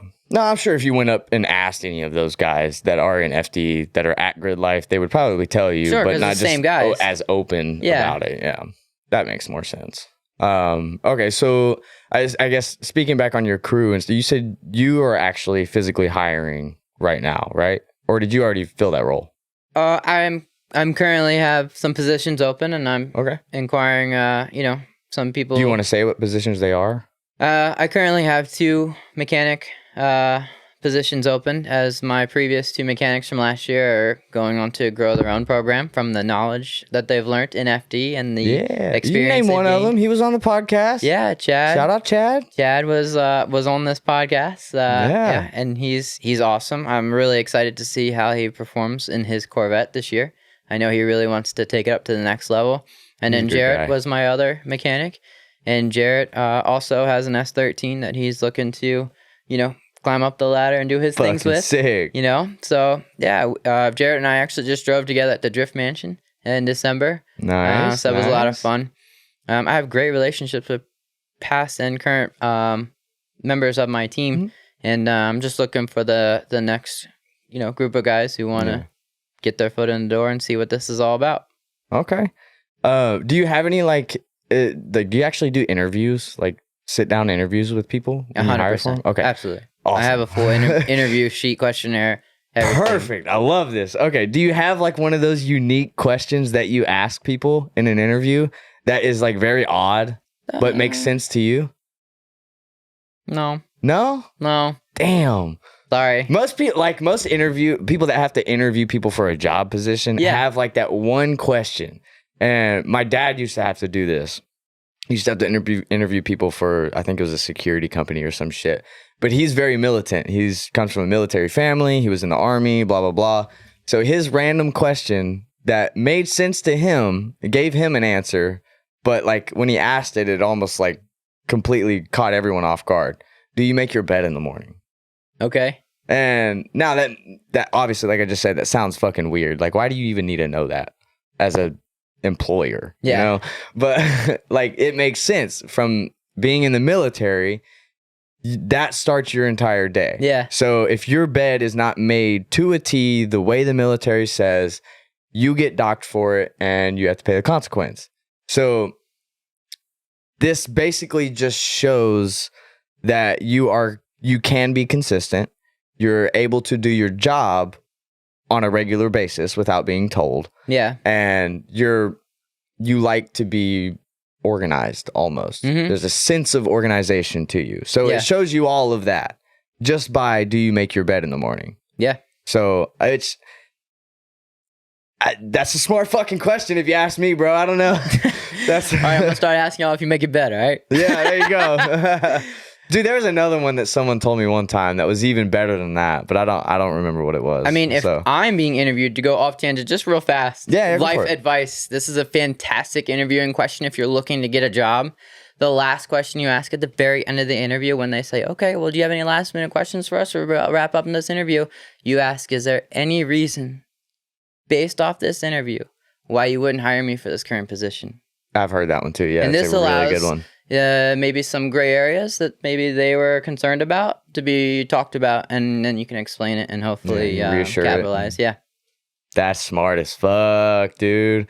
So whether it's drifting or your normal day job, take that advice for real. That's a good one. Hell yeah. Okay, so we'll jump back on to the job positions you're hiring. You said 2 mechanics. That's Yeah. it? Those are the only positions? That's right. Yep. Okay. Is there any do they have to have any type of skill level as far as mechanic goes? I assume so, right? Yes. Okay. As a driver, I don't want to be incompetent of my technician's abilities, so I would prefer that they are either familiar with my chassis or at least proficient That with makes the sense, style of motor. I have an LS in my car, so I would prefer them to have LS knowledge. Yeah. You know, so I know that they're confident in pulling heads or doing whatever. Which, with an LS, I mean, shouldn't be that hard. Right. Yeah. I mean, the yeah. Legos. So, You know, all things make things better if you have previous crew experience from another team. If you are familiar with the Link ECU, which is mandatory to be ran in Prospect by all Prospect drivers. There's an array of different things that are specific to my niche that would be fantastic if you had those things. However, if you don't have those things, but you are a mechanic and you do feel that you're able to diagnose problems in intense situations quickly, you know, that is a huge asset. It just really depends on what you can bring to the table. okay. Yeah, that's fair.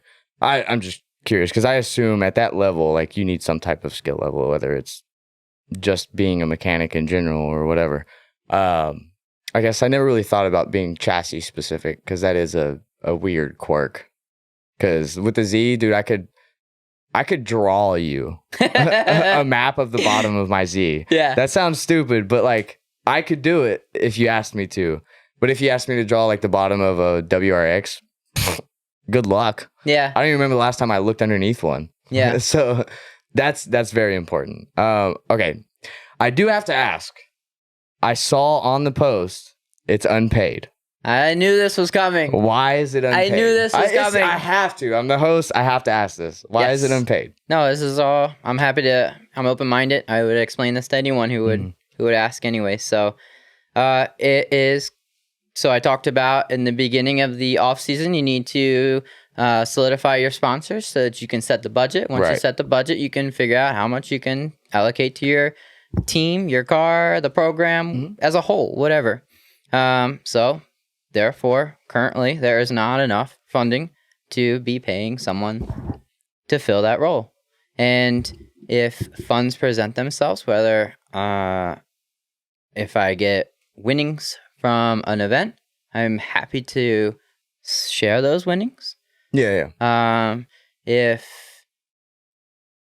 If I get another sponsor throughout the year that is able to provide more financial support, I will always give back. I always do. You can ask anybody who's ever crewed for me. Yeah. I'm not denying that. No. But I'm just letting you know, like, I'm not pocketing money and be like, you know? Yeah, of course.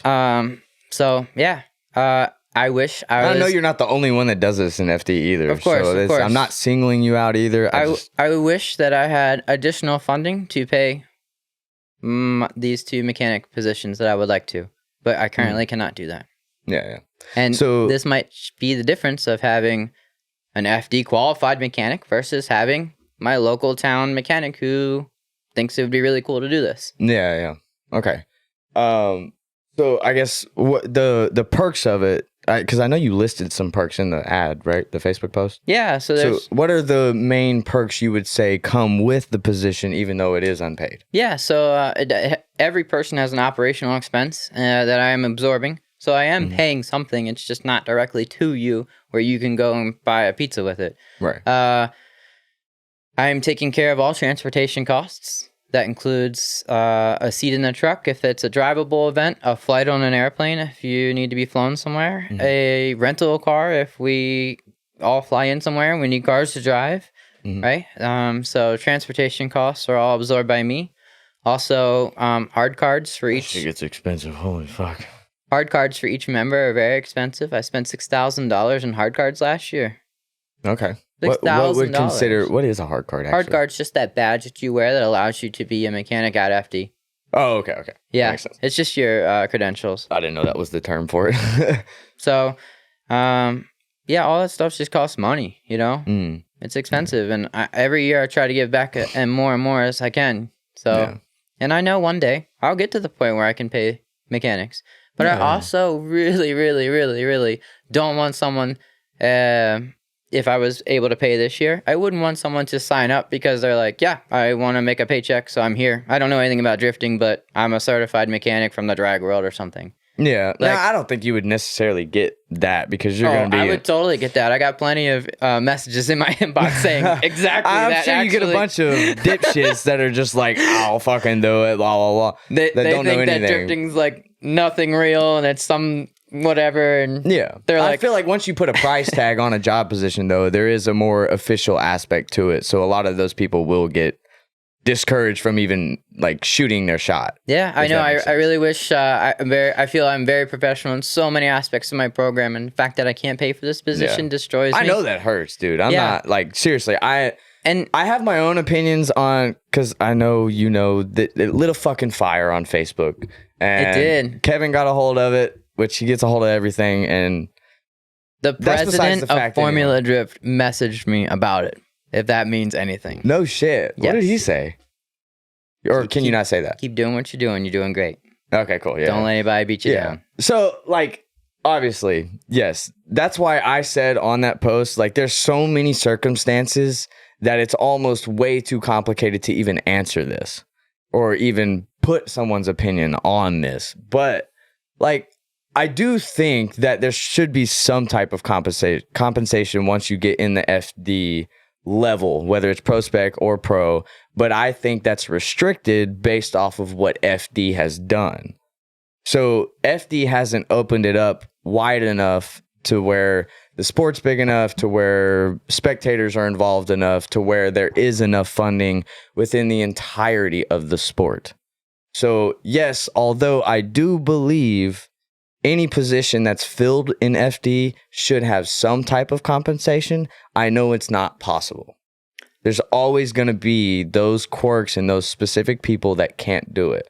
Because you always have to think about, yes, some people may be using their vacation days to come and work, which may be shittier work than what they do on their day job. Who fucking knows? Like, but it also may be a passion for them. So that's, again, that all just falls back to like everyone's circumstance on that issue is so different that it's hard to tell. In your case, you're saying you may get stuck with a mechanic that's not as skilled. And I said that in my comment too. I was like, well, I mean, if it's, the only way I could see it is if somebody that is fairly new to the sport, trying to learn a lot, trying to make their connections, would do it for free, 100%. But they still got to have some type of fucking knowledge. You're in the pro level, dog. Like, you got to still know what you're working on. You got to still be able to do the job. But if you're at that median point where you could make a career out of drifting or driving or cars in general, and you need that extra push, that's your golden ticket. Yeah. So I don't think you're wrong, but I don't think FD is right. I could be better. And I think if FD was larger, and like you were saying, that would help too, right?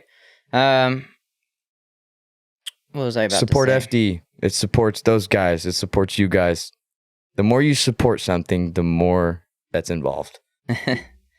Sorry, I know this is kind of a weird topic. Shitty topic, actually, but. And also, each individual mechanic, I think, has a different dollar amount too. So let's just say, just to appease this heated debate, and I said I would give out $500 to anybody who does this. Then I would be getting like $500. What's the point of that? Like, why would I sign up for that? So then there becomes this like dollar amount value, and it's like, how do you even put that dollar amount? It's so hard, dude. So it's tough. So, and I feel bad for FD too, because like they're doing everything they can to make. Well, I mean, maybe I would assume they are. I don't know for certain, but to get to the point where all of their drivers are taken care of in that aspect, to where they can take care of their crew, I think they're trying. Yeah, but. And I think that there's also. There's also a difference between pro and pro spec. So pro spec's 4 races a year. I'm asking someone to spend 4 weekends with me and really like see what this is like, right? Mm-hmm. And I'm not forcing anyone. Not a lot. But if I were to ask someone to do 8 weeks for free, that's not acceptable in my opinion. If I were going to be, you got to look at your morals and be like, dude, if I'm going to be a pro driver. This will be always a paid gig. It's not. Yeah. You can't ask someone to be. How can someone take 8 weeks off of work? Yeah. Yeah. And your budget as a pro driver has to be so high, anyways, because of 8 Airbnbs, 8 hotel, car rentals, flights, food, tires. Like, you need $250,000 a year, even just to pretend to do, bro. Yeah, dude. One of the guys I do media for was, he called. We were having a little meeting the other day, and he called and he was like, we're just gonna go ahead and we wanted to make sure that every single event is good for your schedule too, so you'll be able to make it to all of them. If so, we're just gonna go ahead and book all the Airbnbs. And I choked for a second. What'd you just say? All of them? Yeah. At once? Yeah. They're like, yeah, it's just easier. We might as well just do it that way. I was like, excuse me? Yeah. $35,000. We'll just book it right now, no problem. I'm like, dude, that's my whole budget for the year. Like, they're not rich. They're not rich. That sounds like a very rich move, but that's sponsorship move. So understand that. Yes. I didn't it just choked. Just hearing that at first sight, it was fucking like, whoa. That's you don't realize stuff like that's a thing. I wish I could blowing do that much money at once. And I will do that one day. I will. Yeah. And we'll look back at this and say, hey. I remember those guys who helped me when I couldn't. Maybe they get first dibs. Hey, I'd like to re-offer you to come back on the team as a paid driver or a mechanic this time or whatever. But for right now, I'm working with the tools I have. Exactly. And just so you know, too, if I were to allocate funding instead of at the car to having a very skilled or mechanic position that I paid adequately for, they're just going to look at me and say, the tool, which is the car, is the problem. You need more horsepower. You need more blah, blah, blah. You need more grip, blah, blah, blah, right? So I'm only as good as I can be with the tool I have. So if I don't invest money into the tool, I'm not going to be able to perform better. Yeah. Okay. And I'm just paying people to tell me that my tool sucks. I much rather formulate a team the same way I've been doing it since I've always done it. Of course. I mean, yeah, like why wouldn't you stick with what you already know? It's what you've formulated to work so far. And make my car more competitive so that we can be a better driver and be a better team. Awesome. Which will solidify more sponsors. Fuck yeah. Well, that's good. I'm glad. I'm sorry I had to bring that up. I know that's okay. That's a weird and an annoying topic. I'm glad you were prepared for it. You handled that great. Thank you. Because I agree with a lot of what you say. 100%. I just wish FD was at the point to where everyone was able to do it. Yep. That's it. So we're getting there. Have all your fun in the comments. I look forward to seeing it all. That's for sure. Which this podcast comes out way after all of that anyway, so it may not even be worth fucking the comments. But based off of everything we've talked about, everything about FD, everything with your program, what's your plan for this year, and how are you going to better yourself this year compared to every year past? Yeah, so I have 3 new sponsors that just came on board, and they're going to be fantastic partnerships. I'm very excited about them. We are upgrading the tool, the car. Yay. I've been running a factory FRS rear end forever, and now I'm putting a quick change in. Okay. So that's going to be able That'll to be sick. optimize the power at these tracks with the horsepower level I run. I'm Well, currently sounding cool. the lowest horsepower car in FD, I believe. I make 599 horsepower. And we're going to increase that just a little bit by putting an overdrive pulley on the Magnuson supercharger kit. It's going to make an extra 3.5 PSI. Awesome. And we're optimizing the fuel by using race fuel, like actual race fuel. I've always just used pump before. Yeah. So well, we're making some moves, making the car a little bit faster, a little bit more dialable. And then also I was able to upgrade my rear PBM angle kit rear suspension kit to YSFAB. Okay, So cool. Gotcha. These 3 things are big going to be FDF pinnacle. guys over here, you know. FDF makes FDF. some cool stuff, man. I just had to throw that out there. Sorry. Go ahead. Yeah, Joseph is awesome. I've driven with him in FD. Yep. Driven with him many times. I like him. He's a great guy. Very knowledgeable. I love talking to him. We talk all the time. I felt very dumb when I talked to him. Engineers can make you feel that way. Yeah, very often. They can definitely do that, but that's okay because you can always learn. Always learning. Yeah. At least you have someone to ask questions. All right. Well, cool. I hope to see this year become a lot better than the past years, of course. I hope you progress every single year. Yes. And get to that point where you can just fund it all and not have to worry about it. I agree. So awesome, dude. Well, I guess let's get... So I switched on the last 3 questions I always do. I switched it up for you a little bit. Okay. So what I want to do this time is, since you've had multiple seat time cars and just multiple cars in general. Yeah. If with the knowledge you have now, if like obviously I'm not going to say money's not an issue because it's always an issue. But if you could build yourself a brand new, fresh seat time car, I knew this question was coming today. I was so excited. All right, so brand new seat time car. What car would you choose, and what parts on Enjuku would you go and get to make that seat time car the best seat time car possible for you? Yeah, so this is a very easy answer. I'm very prepared for it. I would totally get an S14 because the entire rule book of Formula Drift was written around that chassis. It is the ultimate chassis in Formula Drift. So I would get an S14 and I would put a LS3 in it, just the way it came from GM. Don't touch it. Don't open the heads. Don't touch it. Don't do anything. Just put it in there. LS3, you don't need to. And go. And your car will just be lightweight. It'll be awesome. I would love to be able to do that. For a seat time car? Yeah. Okay. First off, your seat time car needs to match What your LS pro swap car, kit you by the going way. with? The one that works The one that works? from Enjuku. Actually, I don't even know which ones are on Enjuku. Yeah, I have no idea. I'm sorry. I have no idea what's on their website. Dude, it's so hard to keep up with how much they sell because it's so many. Dude, I literally tried going to the brands list and scrolling, and then I just kept scrolling and scrolling and scrolling. I was like, is there not a fucking end? How many companies are on here? Dude, it's nuts. So yeah, I get that. I have purchased so many parts from Enjuku, but I can't tell you every thing that they sell. Yeah, exactly. Okay, so yeah, that's pretty simple then. Yeah, super simple, super lightweight, all the power you need. Did you say Z? No, Or did you say S14. S14. That's S14. Right, that's right. And honestly, what I was going to Dumbass. say though is that your seat time car should be not a mirror image, but a downgraded similar, replica. Yeah, a replica of what you are trying to, your pro car or whatever you want to call it. So, that's like as far as seating position, wheel, handbrake, and like your. So you want to have V8.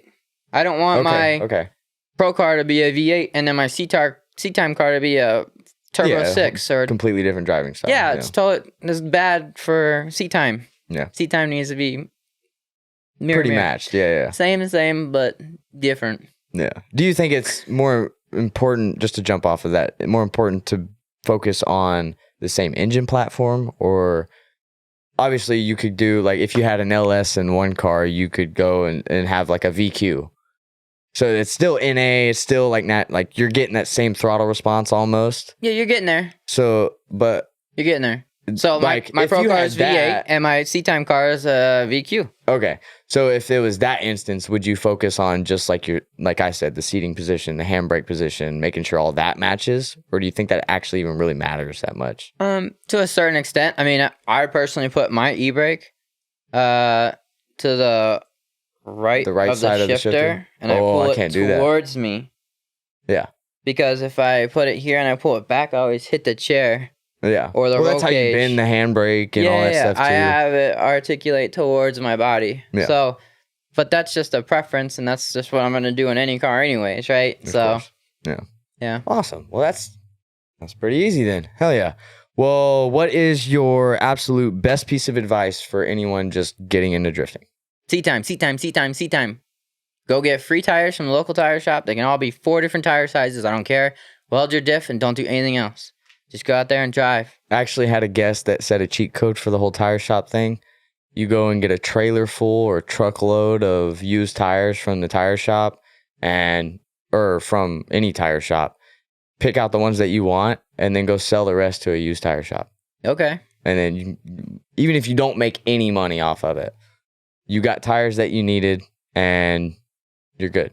Assuming you'll rinse and find repeat on that. a You tire may make shop that $100 wants to buy a Yeah. truck full of tires. Oh, you can find a rinky-dink used tire shop. Yeah. Easy. Just take all of them for $50 for the whole load. And then they'll do the same thing. They'll sort through, pick which ones they want, and then they'll do the same thing. They'll go sell the rest to another tire shop or finally go dispose them. Yeah. So Right now, that way you don't have tire- to pay to dispose. Right now, tire disposal is like $5 a tire. It's nuts, dude. It yeah, sucks. so I wouldn't accept that, but maybe a business would. Maybe. It's tax write-off for them. So Good for them. Oh, hell yeah. All right, well, let's do, if you had the opportunity to speak to the entire world, what would your message be? The law of attraction is real, and if you want something in life, you need to manifest it, and it will happen. You need to believe in it. Okay. That's different. I like that. I do agree with that a lot. I'll sit there and stand and, God, this is embarrassing. I'll stand in front of the mirror and literally tell myself that, like, you're going to have this. You're going to have that. Yes. I'm going to do this. Look at you. One of the most embarrassing ones is I'm going to know these YouTubers. I'm going to be friends with them one day. Yeah. It will happen. If I you don't know if manifest that'll it, stay in there. it will happen. Look at you. You run a successful podcast. You have an RB swapped Z that you obviously shred and have a great time with. You have an RX-7. Like, dude, you're doing great. I appreciate that. And anyone can be like that as long as they put their mind to it. No. You have to manifest and truly believe in those words. We ain't got to get all sappy. All right. Well, I guess if you want to plug yourself, plug your people, anything like that, any sponsors you want to shout out, whatever. Excellent. Yeah. So my name is Alex Lichliter. I'm a Formula Drift Pro Spec driver, as you already know. I go through all my social media channels or Alex Drifts. I've been doing it too long, so I hold the Alex Drifts, no spaces, no dots, no numbers. Yeah. But when it comes to YouTube, I have my name. It's Alex Lichliter. So Hell yeah. that's all my social media outlets. I do run a mobile drift experience where I give you the keys to a loaded 240, and I sit in the passenger seat and I show you what's up. So if you want to come shred with me, I'm happy to show you the way. And I want to give a shout out to, I have a lot of sponsors. I'm very fortunate, but at the top is Nonstop Tuning. They're a parts manufacturer and distributor out of California. They offer free shipping globally. Canada. Yo. Globally. TDMI, just like JDM, we all know what that is. Taiwan's trying to get in the market, so TDM is they're making big brake kits and suspension and stuff. So go check them out.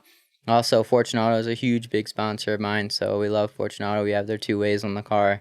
They've always taken care of me, and I love the relationship that I have with those guys. So, and I have new sponsors on board. I can't wait to promote and share with you guys this year. We got some big stuff going on, so.